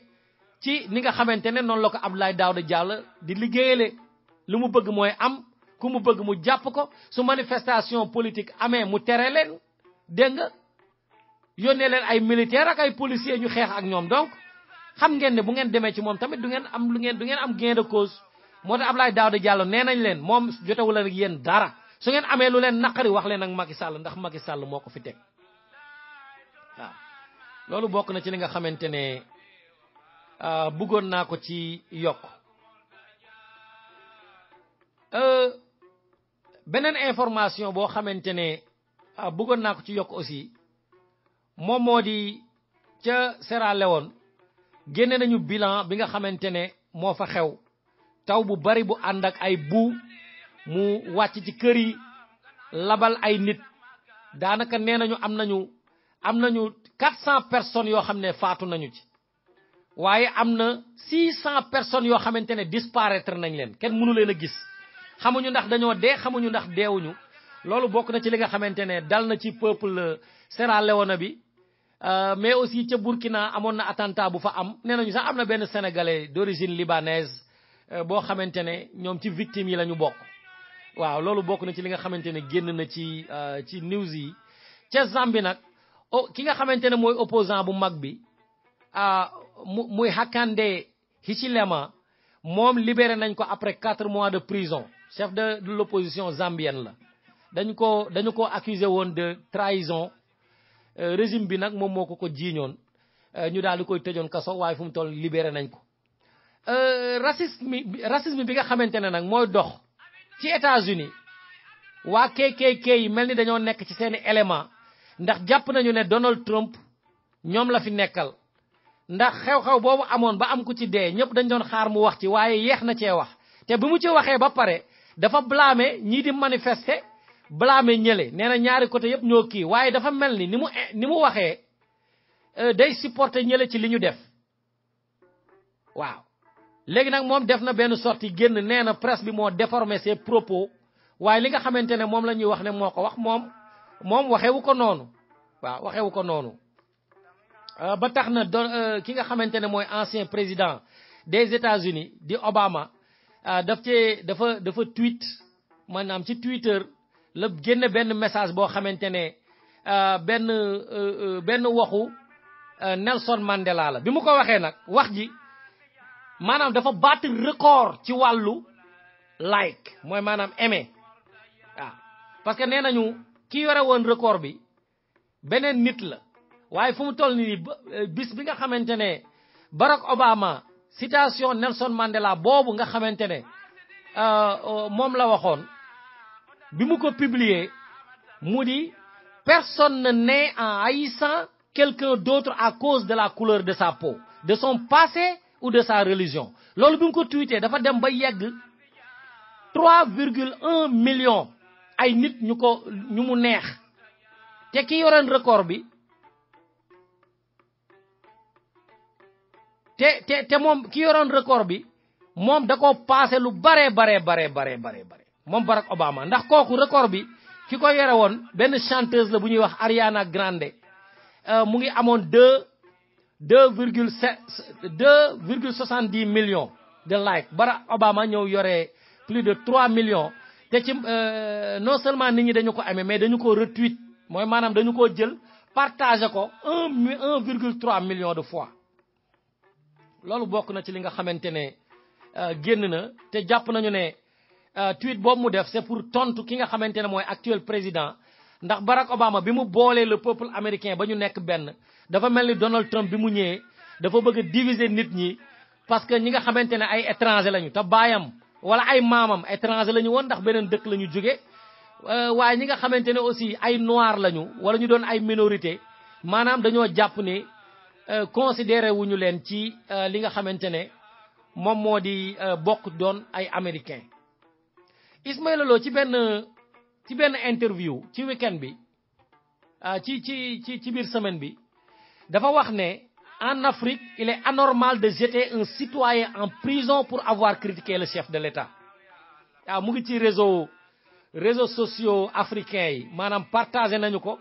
te loolu xëy na li mu ci jublu mooy ni nga xamante ne jël nañu Ami Collé wax li nga xamante ne mooy xalaatam par rapport ak Macky Sall ñu jël ko tëj ko ci kaso bi mais heureusement pour bàyyi Penda Ba profité nañu ci bàyyi Ami Collé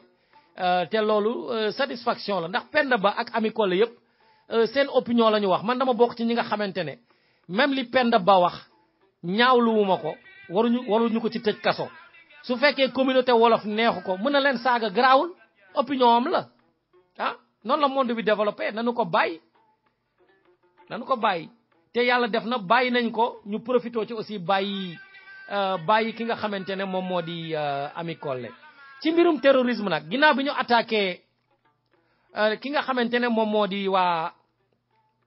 Burkina Faso ci benn restaurant turc Gambie ak Sénégal jox nañu seen loxo pour bétonner seen coopération en matière de terrorisme def nañu ko waaw loolu bokk na ci li nga xamante ne def nañu ko Macky Sall ak Adama Barrow joxante ci seen loxo ki nga xamante ne mooy Abdoulaye Daouda Diallo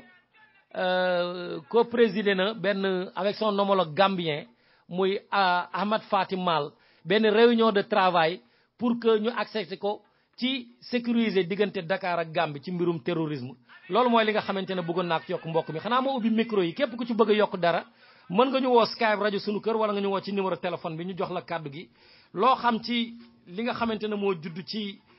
mbir mi nga wax ci sa xalaat Ahmadou Diop ma tàmbali ak yow. asalaamaaleykum Diawar Diop. waaleykum salaam wa rahmatullah. maa ngi lay nuyu tubaarikàlla. gàcce ngalaama lawlo cat. ci sa analyse politique de haut niveau récurrente yi nga xam ne ci nga dëkk. décryptage massif nga def. ci lu bari. waaw parce que wax nga ko ci Béthio Thioune ak ci actualité politique bi. waaw wax nga ci lu bari parce que li nga wax dëgg yàlla ci Béthio Thioune ci mbirum l'islam ak ci mbirum Sëñ Touba. c'est un discours totalement complet amul kenn koo xam ne nag mën nga cee teg dara xanaa kay da nga ci jéem a yokk dara rek waaye wax nga lépp man de yaa ma gën a xam wax dëgg yàlla yaa ma gën a xam xob waaw parce que yow jàngkat bu mag nag da ngay lire alxuraan di def décryptage parce que gis naa la ci Facebook wala nga yore sa kamir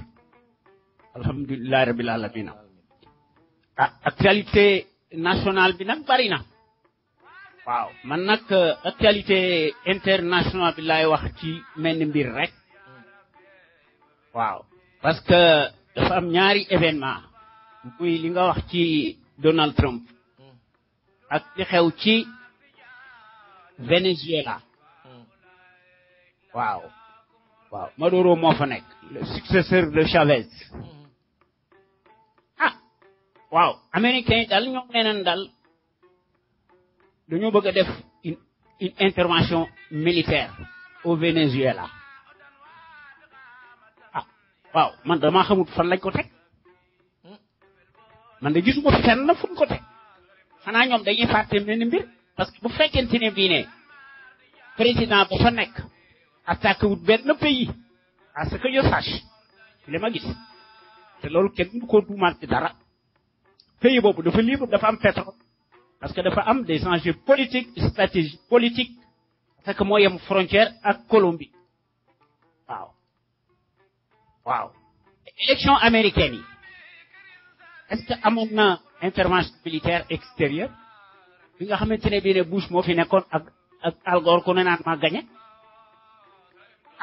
loolu de mooy jaay doole maanaam la démocratie mondialiste de l'arbitraire et de la tyrannie est-ce que xel mën naa nangu ñuy dénoncer une dictature supposée ba pare ñuy indi beneen dictature par des coups de canon kooku mooy jaay doole kooku ana démocratie boobu wala démocratie des coups de canon la maanaam li nga xam ne moo indi woon Alassane Ouattara ku ñu faral rek la ñuy àndal voilà léegi le maître Donald Trump le changeant moom it kenn demul parce que su yàlla sax day mel ni caméléon di accuser saa yu ko neexee accuser presse bi ci coobarey boppam parce que di jàllar bi carte gi parce que moo nekk président de la république man li ma jaaxal ci mbir moomu du ma ci appesantu bu mettre maanaam lu mu wax tey boo liggéey mu weddi ko bu fekkente ne bii ne dafa bëgg a mettre dos à dos le Ku Klux Klan armé jusqu'aux dents ñëpp gis ko ñuy dóore mu bëgg a yemale les antiracistes mais kooku c'est un cas parce que daf koy def pour faire à ces militants yi nga xam ne ñoo ko wateeloon maanaam les anciens vétérans du Vietnam c'est tout loolu la parce que dafa di sax moom suprémaciste blanc la à l'ambiqué parce que loolu seet mi ngi ci waaw suñu Sénégal nag moom yaakaar naa ne coow li bari dinaa wax ci mbir wala ñeent parce que léppay àndandoo soo me permettre fekk bi ne am na ku intervenir ma déglu ko ba pare doo ko wax voilà continue waxtaan bi incha allah man de li ma gëm ci Sénégal depuis juróomi at gisuma fi loo xam ne maanaam doy na xel te maanaam mbir mi sax daf tey xel te preuve yi dafay bëgg a bari nag waaw maanaam c'est la République charnier de mensonges waaw grossier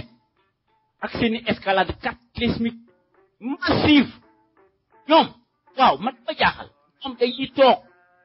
seeni scandale yoo xam ne ci la ñuy yoo xam ne day metti bopp maanaam dormir debout li tax ñu koy def c'est parce que kooku ana ki nga xam ne ADNM la nga xam ne finalement faussaire la versatile ne waaw parce que dëkk boo xam ne procès politique ci lañu 5 tëj kaso manque taxawu Sénégal di menacer de poursuivre les 7 sages soi-disant mais il faut ñu nekk ay sages de li ma gis mooy néew toog waaye loolu moo fa c'est la saga pestilentielle aligné waaw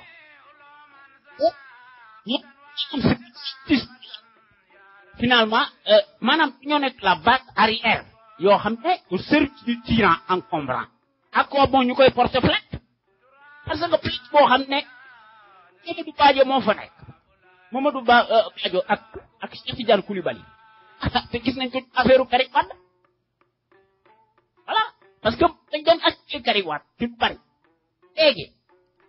mbir mi ba Khalifa Sall député la ba pare nekk maire normalement bu ñu nekkoon ci démocratie le soir même nga xam nekk na député alors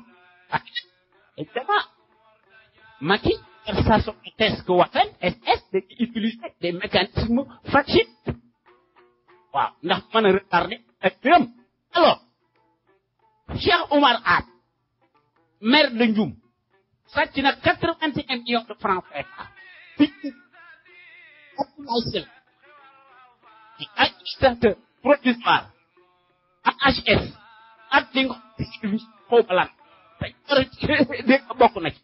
dañ ko tuumal 800 millions de francs CFA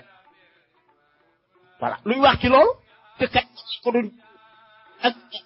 Thibo si moom loolu waaw man day li gis ci Sénégal it wax waaye loolu moo fi am li ma fi gis daal mooy ay tribunaux yoo xam ne finalement yëpp ñu c'est des tribunaux yoo xam ne dañuy servir les intérêts bassement politiques du de clan ce conflit d'intérêt ah naka nga man président de la République chef de son propre parti pleinement clair un acteur ba pare bëgg a nekk juge des partis di seet ñi nga tëj ak ñi nga du tëj yow ci sa bopp nga jox ndigal def braquage waaw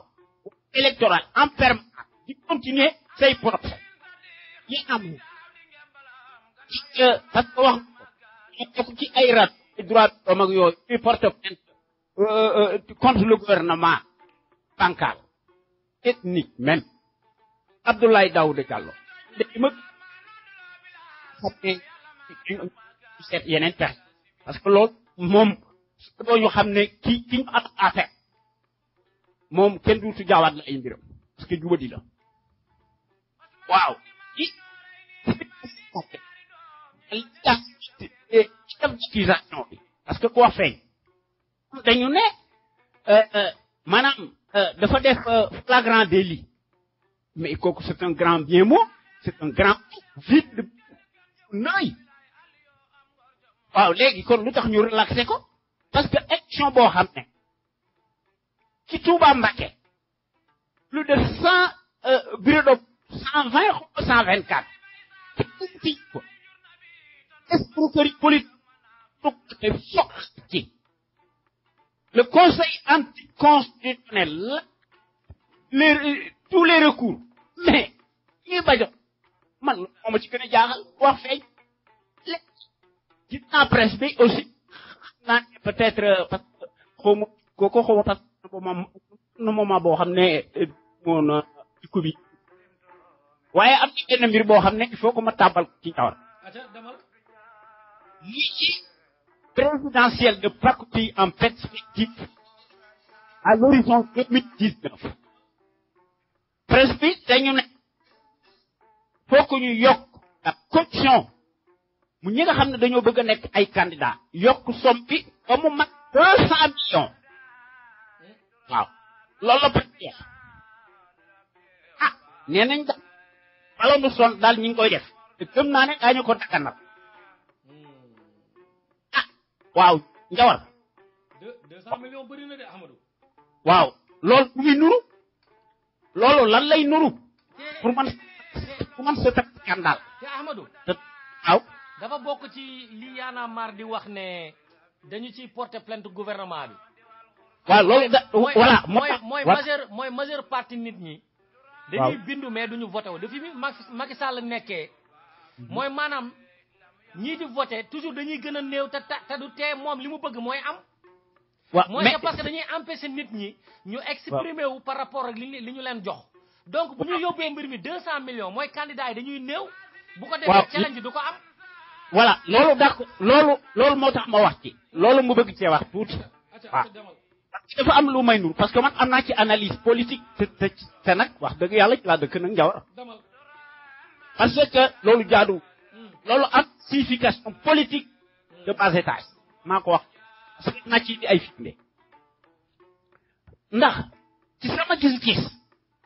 waaw sala nag nangaas man parce que loolu mooy bëgg a verrouiller ñu mën a feere ndax ñu mën a perdurer maanaam pérenniser le braquage électoral permanent ak seen i dérives financières articulé maanaam au scrutin de parti voilà parce que mbir mi buñ ko seetloo ba seetlu ko mooy li ma wax toujours maanaam le scrutin des partis ñu koy jouer dans la cour de valeur en part organisée loolu la kat loolu yàgg naa ko marqué voilà le problème parce que bu ko defee ñu ne dañoo bëgg a imiter maanaam les candidats ma ne am na leneen loo xam ne war nañ koo mën a def te man am naa ci solution te bés bu yàlla sàkk moom laay wax waaw moo permettre ma waxaat sax c'est que c'est pédagogique te am naa ci jàngat parce que loolu du waay wax loolu du waay wax para jaale la escroc ba ci candidat voilà c'est que li ñu jëkk a war def xam nga paysivité moom ci dëkk bii ma ak ci États-Unis ak foo mën a nekk su fekkente ni démocratie am na ci dëkk yoon mais li ñu war a def nga xam ne mu war a nekk la condition sine qua non première condition nationalité nga am benn nga am exclusivement Sénégal première condition bi deuxième condition bi mooy nga créer ce parti politique nga créer ce mouvement mu am benn corps contrôle actif boo xam ne totalement libre du pouvoir politique maanaam ñu mën a limiter les financements des partis politiques fixer un seuil boo xam ne day nekk une ligne maximum France comme ci def c'est ça man loolu laa ko gisee deuxièmement maanaam te amul grand parti amul petit parti amul voilà maanaam góor wala góor moo fi ne jub wala nga jubadi moo fi am parce que du caagin ci bi ne li grand parti dañoo am xaalis kooku ana démocratie boobu ça veut dire que c'est l'argent et qui est l'expression des scrutins de parti cataclysmique voilà c'est tout voilà le problème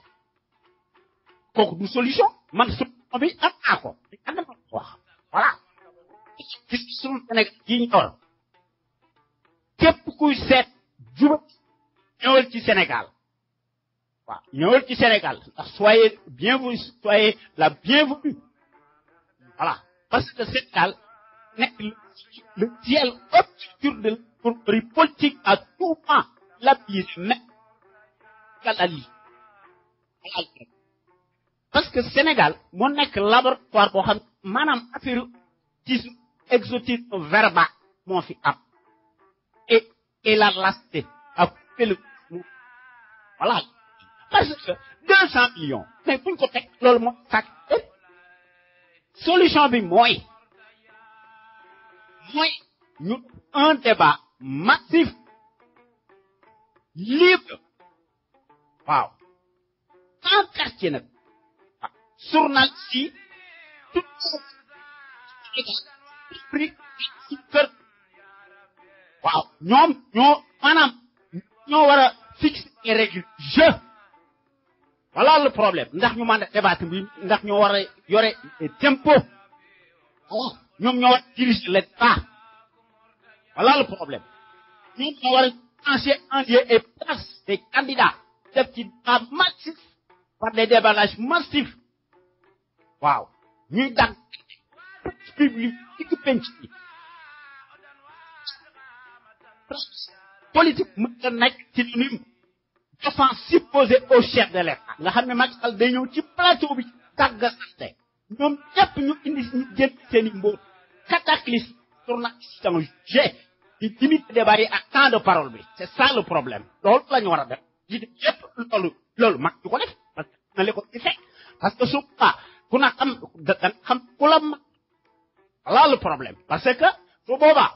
di lépp yaakaar naa ne mbir dana tàkkar na parce que France moom lay def États-Unis moom day à l'américaine naam débat à l'américaine et à française ak couper les choses ak ne nit ñi dañu jéemu ci yàq lu tax duñ ko def parce que su ko defee ba pare ñu def des sondages comme France ñoo war a def sondage bi maanaam la presse ñoom ñëpp journalistes yi maanaam mu am ko xam ne moom def sondage yi du bokk ci benn parti politique mu nekk indépendant al Sénégalais yi man ku nekk wax ci sa xalaat ñi nga xam ne ñoo jiitu ci débat boobu ci leen 5 personnes voilà le problème ñi xam ne 1% ñu sànni leen ñu wàññe Amadou ñu def ko 200 000 Amadou waaw dalal tuuti sa micro bu fekkee da nga ko jege kii ko tuuti parce que fu mu toll nii déggatuñu la day jékki-jékki day dagg quoi. voilà léegi dama ne. waaw su fekkee ne def nañ débat boobu. waaw boo xam ne RTS nekkal RTS nekkal ci journal bu la neex. waaye dafa war a nekk ay journalistes indépendants. ñëpp participer ci. à l'échelle planétaire internationale même bu fekkente ni bii ne ñi nga xam ne ñoo yore seen rajo à l'extérieur man cee participer poser des questions pertinentes aux différents candidats nañu nekk 30 waaye la pédagogie mooy ñu viser tout simplement bu ñu defee sondage yi ñu estimer maanaam ñu def maanaam baromètre la température ambiante kan moo gagné kan moo gën a convaincant parmi les candidats y compris le président de la République nga xam ne contradiction totale moo fi am léegi su amee ñu choisir les 5 meilleurs candidats les plus convaincants ñooñu buñ defee loolu ba pare au Sénégalais d'en juger léegi su boobaa ñu réduire la caution bi nga xam ne 65 millions la ñu def ko 10 millions voilà le problème parce que loolu la loolu buñ ko defut mais dara du mën a xew voilà le problème man loolu mooy sama solution te États-Unis moom maanaam France gii de moom la ñuy def France gii de moom la ñuy def candidat yi 10 lañu 20 waaye buñ demee ba ci cappaandoo ko ñaari nit ñoo ciy nekk waaw léegi lu tax noonu duñ ko def parce que dëkk ba contradiction amu fa RTS kan moo ko moom toute la presse encapuchonnée encartée à la démocratie ethnique mais contradiction du fa mën a parce que lépp lu waay dégg lu waay wax ñu dugal la ci kaso bi mais affaire ak wala bi moo koy posé Amadou waaw man question bi nga xamante ne moo ma jaaxal ci gestion Macky Sall mooy Macky Sall bëggul confrontation par exemple waaw dama bëgg a xam yow lan nga yaakaar ne moom mooy solution mooy Macky Sall bëgg na buy dem ci élection le minimum de Sénégalais ñooy prononcé wu par rapport ak référendum bi le minimum de Sénégalais ñooy voté pour les membres du Parlement mais aussi ci élection présidentielle yi le minimum de candidats lay am ñoo koy confronté mais aussi le minimum de Sénégalais ñooy choisir kan mooy président de la République ci condition yooyu nga xamante ne ci la ñu nekk nii la man loolu moo ma jaaxal pourquoi peuple bi ne tekk et teey lan nga yaakaar ne moo découragé le peuple bi ba fu mu toll ni amatuñu sax espoir ne maanaam war nañoo xeex pour ñu mën a am le maximum de représentants le maximum de candidats mais aussi le maximum de votants pour que ñu mën a xam ne suffrage yu sénégalais yi les sénégalais ñoom ñoo choisir benn président donc bu boobaa opposé wu sax ak ci président boobu peine perdue lay doon. mais de toute façon man day ni ma ko jàngatee évidemment comme ni nga ko waxee comme Macky Sall est réfractaire à la démocratie et à la contradiction mais il y a qu'une seule solution évidemment à partir du moment où le peuple en tout cas une partie du peuple dans sa majorité préfère abdiquer mais il n'y a qu'une seule solution parce que problème bi mooy li ma waxoon tout à l'heure mais faut-il que ñu man ko def parce que bu fekkente ne bii ne la majorité des Sénégalais nangu ñoo génn ci dëkk bi parce que ñëpp xam nañ ne ay carte bi fi jëlee Macky Sall comment faire voilà le problème parce que c'est ça l'éternelle question parce que il faut que ñu forcer les règles du jeu maanaam il faut qu'il y ait en fait le rapport de force fexe ba nga xam ne la majorité des Sénégalais xam fan lan war a def parce que ab peuple du jóg mukk te amuñu dirigeant véritable yoo xam ne dañuy indi une dynamique pérenne ñu indi ci kaddu yi rafet ñu forcer Macky Sall mu def un débat su nanguwut un débat nag ñu utiliser d'autres paramètres en ce moment il se sera la légitime défense autrement dit à défaut bu ñu ko defut c'est l'éternelle question l'éternel recommencement il est toujours vainqueur parce qu'il va se tailler son propre score digne de lui comme tout dictateur voilà le problème man de noonu naa ko gisee parce que il faut que solution am de toute façon à un moment ou à un autre parce que de toute manière la constitution moribonde du Macky Sall moo koy changer parce que il en bénéficie et d'ailleurs la majorité de la classe politique kenn du ci wax leneen la ñuy wax waaye du wax ci constitution bi parce que constitution moribonde bi c'est la clé de voûte de toutes les dérives voilà le problème parce que nangu ñoo signer la branche sur laquelle demain bu nekkee ci pouvoir dañ ciy toog voilà le problème président de la République mooy buur mooy tëj moom lépp xaalis lépp moo maanaam pour la ak ay dagam contradiction du fi am kon changement naka lay mën a amee il faut que ñu doter les esprits fertiles faut dire que nous ayons des sentinelles yoo xam ne qui soient écoutés ñu leen di déglu voilà le problème parce que foofu la Facebook amee njariñ parce que loolu def nañ ko ci printemps arabe lu tax li nga xam ne valable ci printemps arabe mënta valable ci Sénégal la question se pose parce que réseaux sociaux yi en fait c'est le laboratoire des contradictions de toutes les contradictions loolu moo fa am waaye Macky loolu daf koy tere parce que bi nga xam ne bii ne def ne son braquage électoral permanent léegi dafa jàll à la vitesse supérieure nga xam ne pour fasciser les esprits toute contradiction et tout écrit maanaam est synonyme de déstabilisation ou d'offense supposée au chef de l'État ça c'est des méthodes goebbelsiennes et c'est l'arbitraire et c'est arbitraire te c'est inacceptable man damay lànk kandaare du ma ko nangu tey du ma ko nangu ëllëg te fuñ ko teg mais parce que buñ ko noonu du fi nekk tey Amadou voilà le problème xam naa yow laay profité laajaat beneen question bi ak képp koo xamante ne xëy na yow war nga mën ci indi réponse mais le silence assourdissant des politiciens mooy ñi nga xamante ne tey ñoom ñooy apparaître comme victime ah waaw mooy Macky Sall day jël ay décisions politiques waaw mais aussi l'opposition sénégalaise dafay mel ni daf koy accepter te en même temps dañuy jouer victime ba pare mais duñu poser ay conditions yu wane ne ñoom lii ànduñu ci est-ce que yaakaaruloo ne quelque part en fait les opposants bëgguñu wàññi doole Macky Sall parce que bëgg nañu ñoom tamit bu ñu doonee président de la République ñu am ce même pouvoir là bi nga xamante ne de vie ou de mort bi nga xam ne président de la République moom la yore parce que gisuma ci ñoom koo xamante ne da ngay poser jalon yuy tax ne yow bu ëllëgee boo nekkee président da ngay wàññi sa doole bopp parce que même Macky Sall nangul wàññi doole boppam est-ce que en fait l'opposition n'est pas complice ci décision yi nga xamante ne Macky Sall moom lay jël pour mateloo les Sénégalais mais aussi mateloo ses pairs politiciens ñoom ñu ànd ci parce que bëgguñu wàññi doole président parce que bu ëllëgee bëgg nañu bu ñu doonee président seen doole du wàññeeku. mais loolu Ndiol. man xam naa bu baax fi ngay waxe bu baax a baax xam naa ko parce que loolu man jaaxal ma de toute façon. parce que loolu wax naa ko tout à l'heure xam nga lan moo nekk ci opposition bu Sénégal. parce que opposition du Sénégal maanaam tuq suba la sàmbireer maanaam dafa am ñoo xam ne soi-disant opposants la ñu wala waaye en réalité dañoo nekk des rabatteurs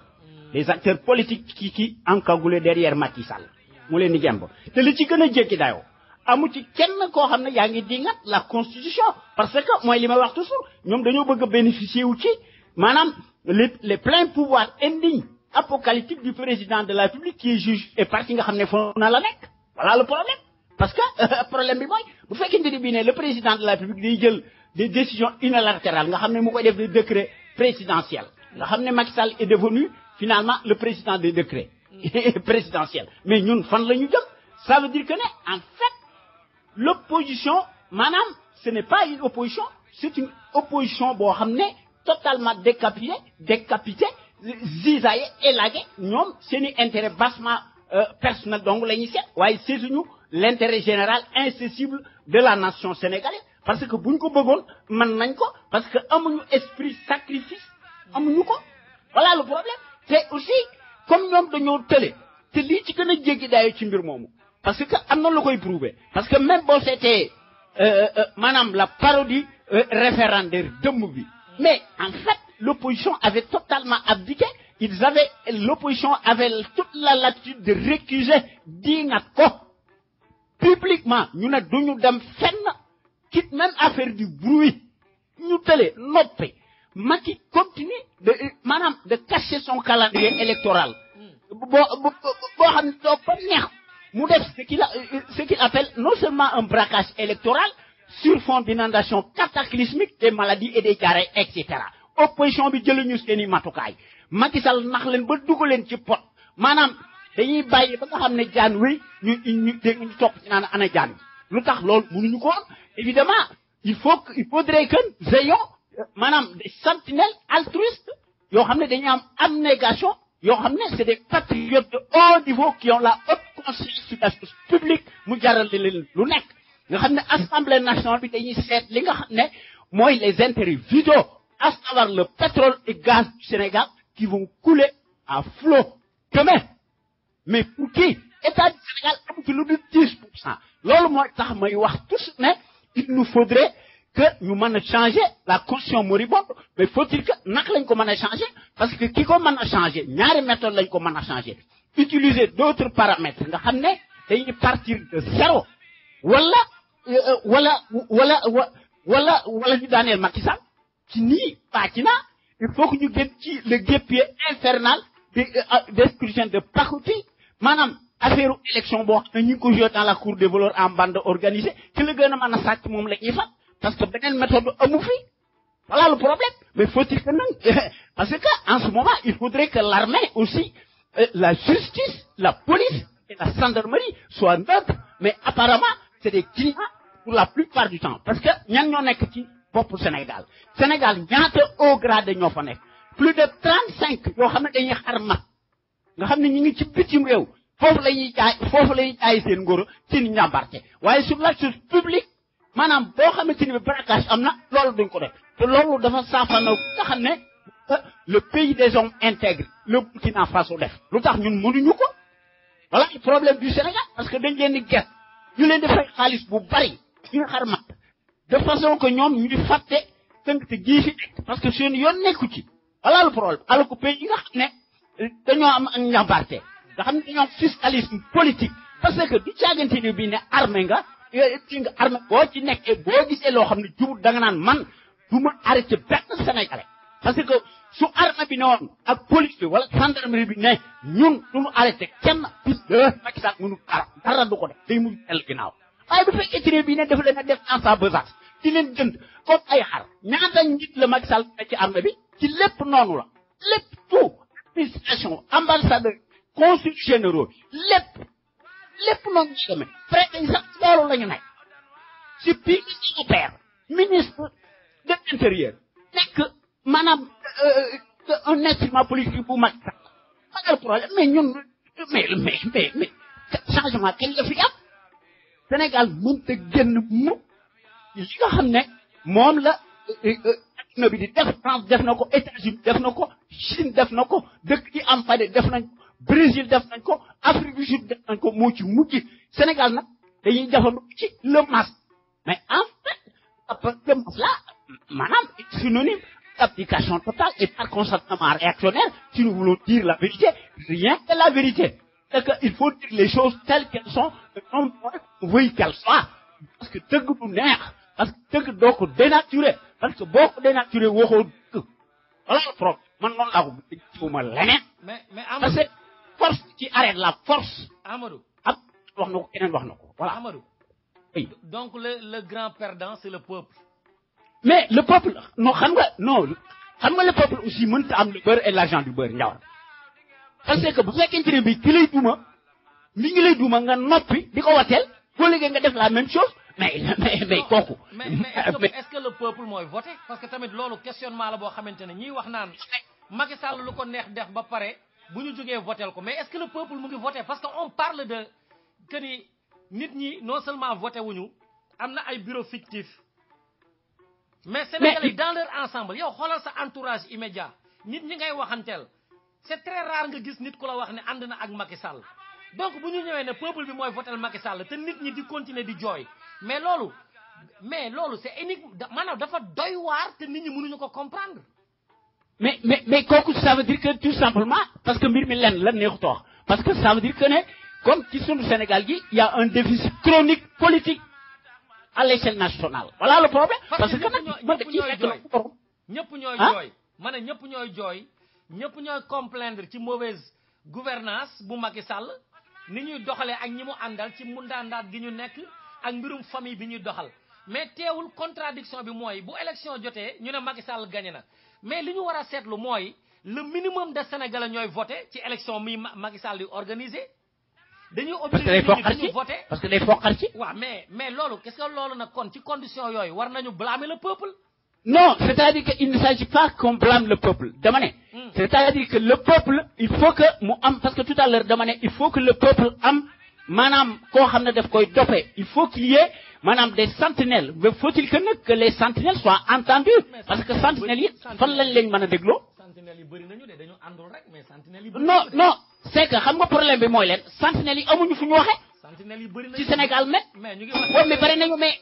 problème bi mooy kan moo relier seeni discours à l'échelle planétaire internationale ak nationale voilà le problème bi foofu la nekk parce que boo xam ne président day addu kalpe dégg nga di jënd nit ñi su élection amee mu joxe 50,000 ba pare dégg nga gagné à tous les coups mu leen di dig nit ñi defe ne président moo am coobare boppam da leen di sarax alors que seen xaalis la parce que le même peuple est criblé d'impôts et de taxes de toutes sortes kooku maanaam il faut que ñu am une révolution culturelle maanaam ñu yee nit ñi ndax nit ñi xëppi seen i bët gis li nga xam ne moo seen njariñ ñu def ko voilà le problème moo tax ma ne il faut que dëkk bi dafa am un déficit chronique mais il faut que ñu am des sentinelles maanaam ay gor yoo xam ne da leen di jaral lu nekk ñu relier seen discours di ko wax ay CD ñu dégg ñu disperser ko si bien que nit ñi bu ñu xamee seen i intérêt maanaam parce que un peuple Ndiawar yaa gën a xam ne un peuple du tëb ba pare génn ci tali bi day am koo xam ne moo koy jiital mu wóolu ko mu xam ne ñii c'est des serviteurs voilà loolu moo manqué ci nit ñi loolu dëkk bi te loolu dafa laaj ay moyens mais Chine lu tax mu def loolu Mao def na loolu Ndiawar contre càngaay ceeb lu tax Mao réussir ñun mënuñoo réussir loolu parce que la paysannerie finalement dañ ñëw jànguñu mais Mao mais lu mu def fexe na ba retourner la situation de façon qu'il y ait un rapport de force dañoo dàq càngaay ceeb mu daw sàcc ay tableau yu bari ci Taïwan tey dégg nga mu dem ci l'île de Formose de Morphose xaw ma voilà de Formose xaw ma voilà c'est tout voilà l'île de Formose voilà léegi ñun lu tax ñu ñoo def loolu c'est ça le problème parce que problème bi mooy affaire njiit la gis nga ab dëkk bi day am njiit moo koy doxal parce que ñun falanu ay njiit yi ñu am dañoo sàcc ba doyle parce que njiit ci Sénégal mooy la référence des médiocres voilà le problème parce que tout dëkk bi soo fi bëggee am buzz maanaam dangay wax ay tojange saaga waaye boo defee ci discours édulcoré bi kenn du la déglu il faut que ngay taat lawbe di wane say taat di tëj ci Facebook di wax billahi audimat ngay am des millions mais loolu la Sénégal c'est ça loolu mooy problème bi parce que tey yow boo dem am na ñu dëgg waaye tey boo gisee koo xam ne day jàllar bi carte gi wax ci digg place bi wax ay njombe billahi day am bët moom rek la ñuy wax duñu wax keneen wala moo tax dañu alku maanaam li ma considéré mooy man dafa am benn affaire boo xam ne dama koy considéré parce que quelle que soit nag la situation parce que man discours boobu daa gëm boobu beneen discours bi ma gëm mooy le pouvoir du peuple par le peuple dañ ko war a ñi ko war a exercer mooy ses représentants mais te xel mënta nangu mooy peuple bi fal la démb nekkoo dara nga fexe bëgg leen a ëpp doole képp koo xam ne yor ko sa xalima di bind nga tëj ko ci kaso bi naan ko offense supposée au chef de l'État mais kooku c'est du banditisme voilà le problème kooku nekkul le gouvernement du peuple par le peuple et pour le peuple c'est une escroquerie permanente parce que le suffrage est universel c'est une escroquerie c'est un détournement voilà le problème parce que élection ci Afrique c'est des rapides tout simplement mais mu di la ñoom ay ni escorte yoo xam ne ci seen coobare bopp waa ci loolu la nekk bu fekkente ni mais xoolal la CEDEAO ku gën jubali gën a dëng bu sàccee ba pare ñu ne dagan na élection yi jaar na ci yoon fan la jaaree ci yoon élection yoo xam ne ci Touba Mbacké 124 bureau de vote kenn ne wut maanaam plus de 12 000 votants kenn ne wote wut élection yooyu c'est totalement illégal sont dans un gouvernement totalement illégal qui va dans un cataclysme d'État aucun cataclysmique mais dimal da ciy fekk loxol borom alxuraan dafa wax ne amul lenn loo xam ne mooy changé ci ab dëkk su fekkente ni bii ne dëkk boobu dafa tële changé wuñu li nga xam ne moo nekk ci ñoom parce que ndimbal da ciy fekk loxol borom parce que tubaab bi 340 lañu am ñun 340 lañu lan lañ ñu ëppaleen conscience lañu ñu am conscience subconscience lañu am ñu am ko ñaari nopp lañu am ak ñaari loxo ak ñaari tànk lan moo mën a changer ci dëkk bi pourquoi ñun mënuñoo def loolu ñàkk booloo voilà ñàkk booloo parce que ñàkk booloo xam nga lu ñàkk booloo am évidemment su fekkente ne bii ne ñi nga xam ne moom la ñuy wax en fait une minorité de notables cartélisés nga xam ne dañuy jënd comme ay xar nga xam ne ñooñu dañoo am une faiblesse notoire de la puissance de l'argent facile ñooñu dañu am ascendance pour la majorité totalement accroupie mais dëkk boobu ma ne dëkk boobu daal wax dëgg yàlla neexut wax waaye li wóor mooy leen parce que man xam naa sax ñu duma la benn yoon ñaari yoon waaye ñun facilité duma buñ la gënee duma nga dégg nga gën a tàlli ñareet dama la dictateur boobu day continuer ci li mu nekk parce que Macky loolu la xam parce que Macky dafa xam la mentalité des Sénégalais parce que Macky est bien préparé mentalement tey mooy compter démb compter wut jaay doole en utilisant la force publique et de façon lâche voilà le problème mais kooku lan la kooku nga lu wax di ko xool ma scandale yi nga xam ne benn scandale boo ci jël Macky Sall wóorul woon a fanaan pap pas le problème mais lu ko Sénégalais yi gën a wax mu gën a yokk leneen indi leneen mais d'ailleurs li koy prouver muy la caution bi nga xam ne koy bëgg a yokk loolu mooy élection yi dana ko sàcc par la force tubaab yi ci faral mooy ci sàcc bëgg président dak la ñu bëgg mercenaire la ñu bëgg maanaam poste de président de la République ñu koy jënd sous le piano américano-français à coup de milliards maa ko wax ci baaxi pour moo am kenn mënu ko wet xam na ci voilà le problème ñi il faut que parce que dëkk boo xam ne pour nga kaddu il faut que ñu nomé ta ñoo ñu xam ne ñoo lay nom mais ñoom soo cerné ah problème c'est des mecs derrière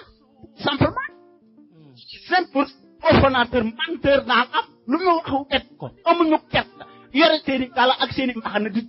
ñu naan ñi ngi dem Arabie Saoudite mais dëkk boo xam ne la majorité des Sénégalais ñi ngi xoslu en tirant le câble par la président de la République 9 milliards yoo xam ne yàlla xam na ne da koo wàññi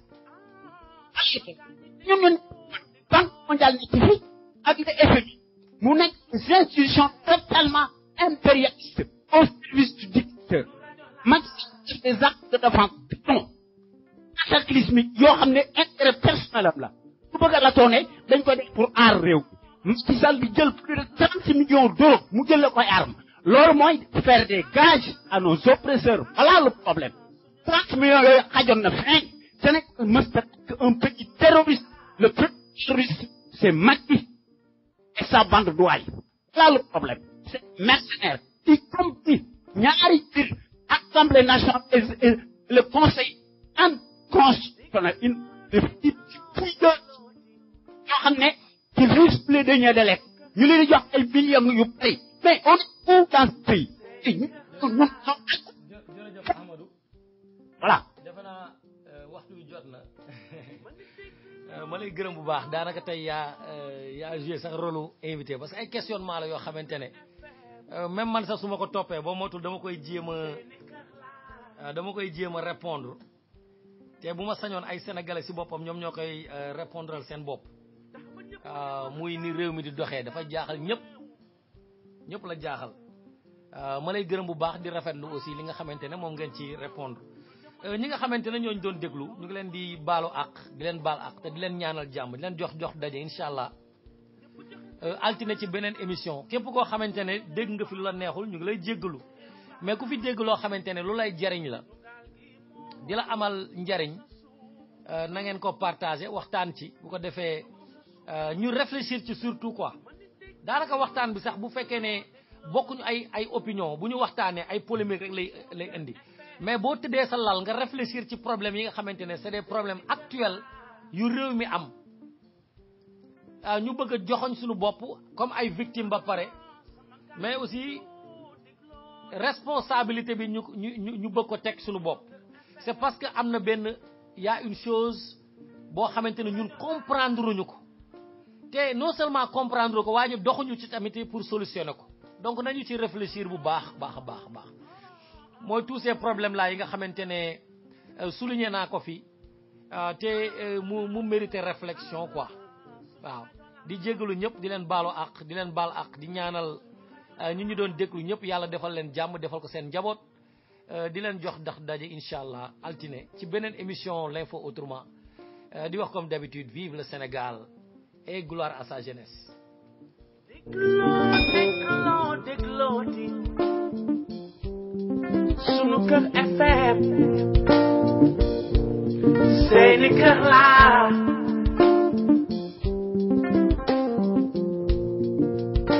mën na déglooti sunu kër FM seeni kër laa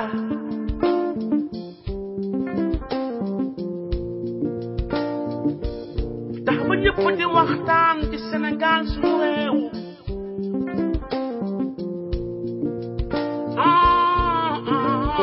lu jëmale suñu réew kanam loolu mooy lu wóor ñëpp joxe seen xalaat maam lu jëmale suñu réew ba suñu gaal gi moom du mës a suux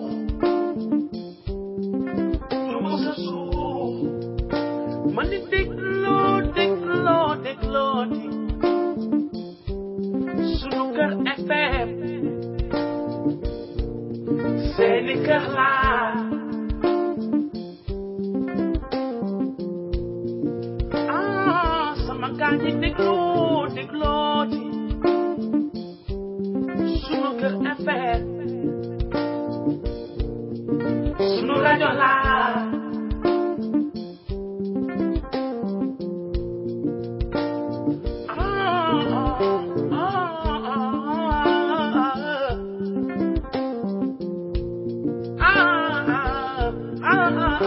sunu rajo laa sunu rajo laa autrement du fenn dul fii si sunu kër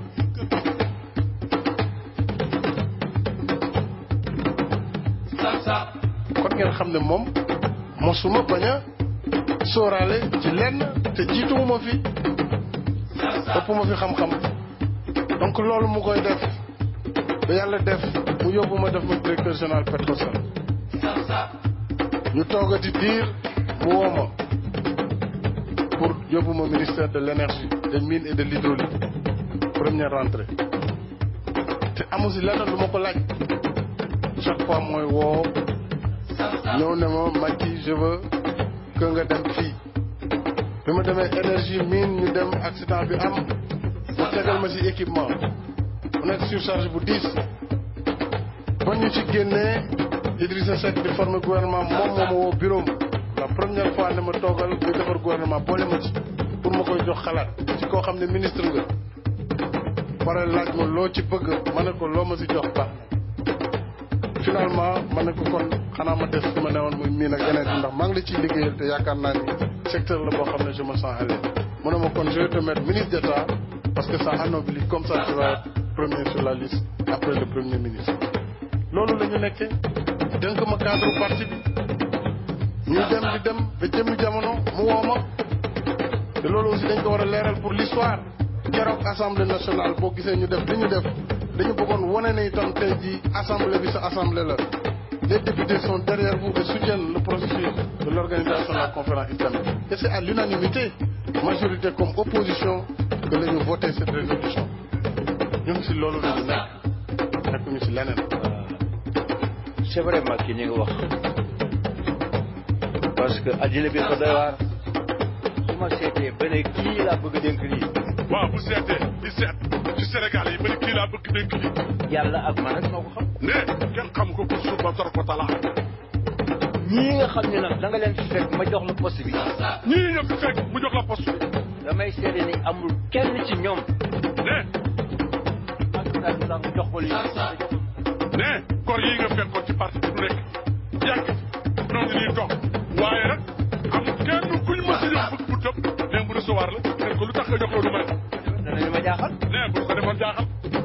ma leen man wax lii wala lëleel. du leen wax lii wala lël. lu dul sama bëgg-bëgg bopp rek. lu dul rek sama bëgg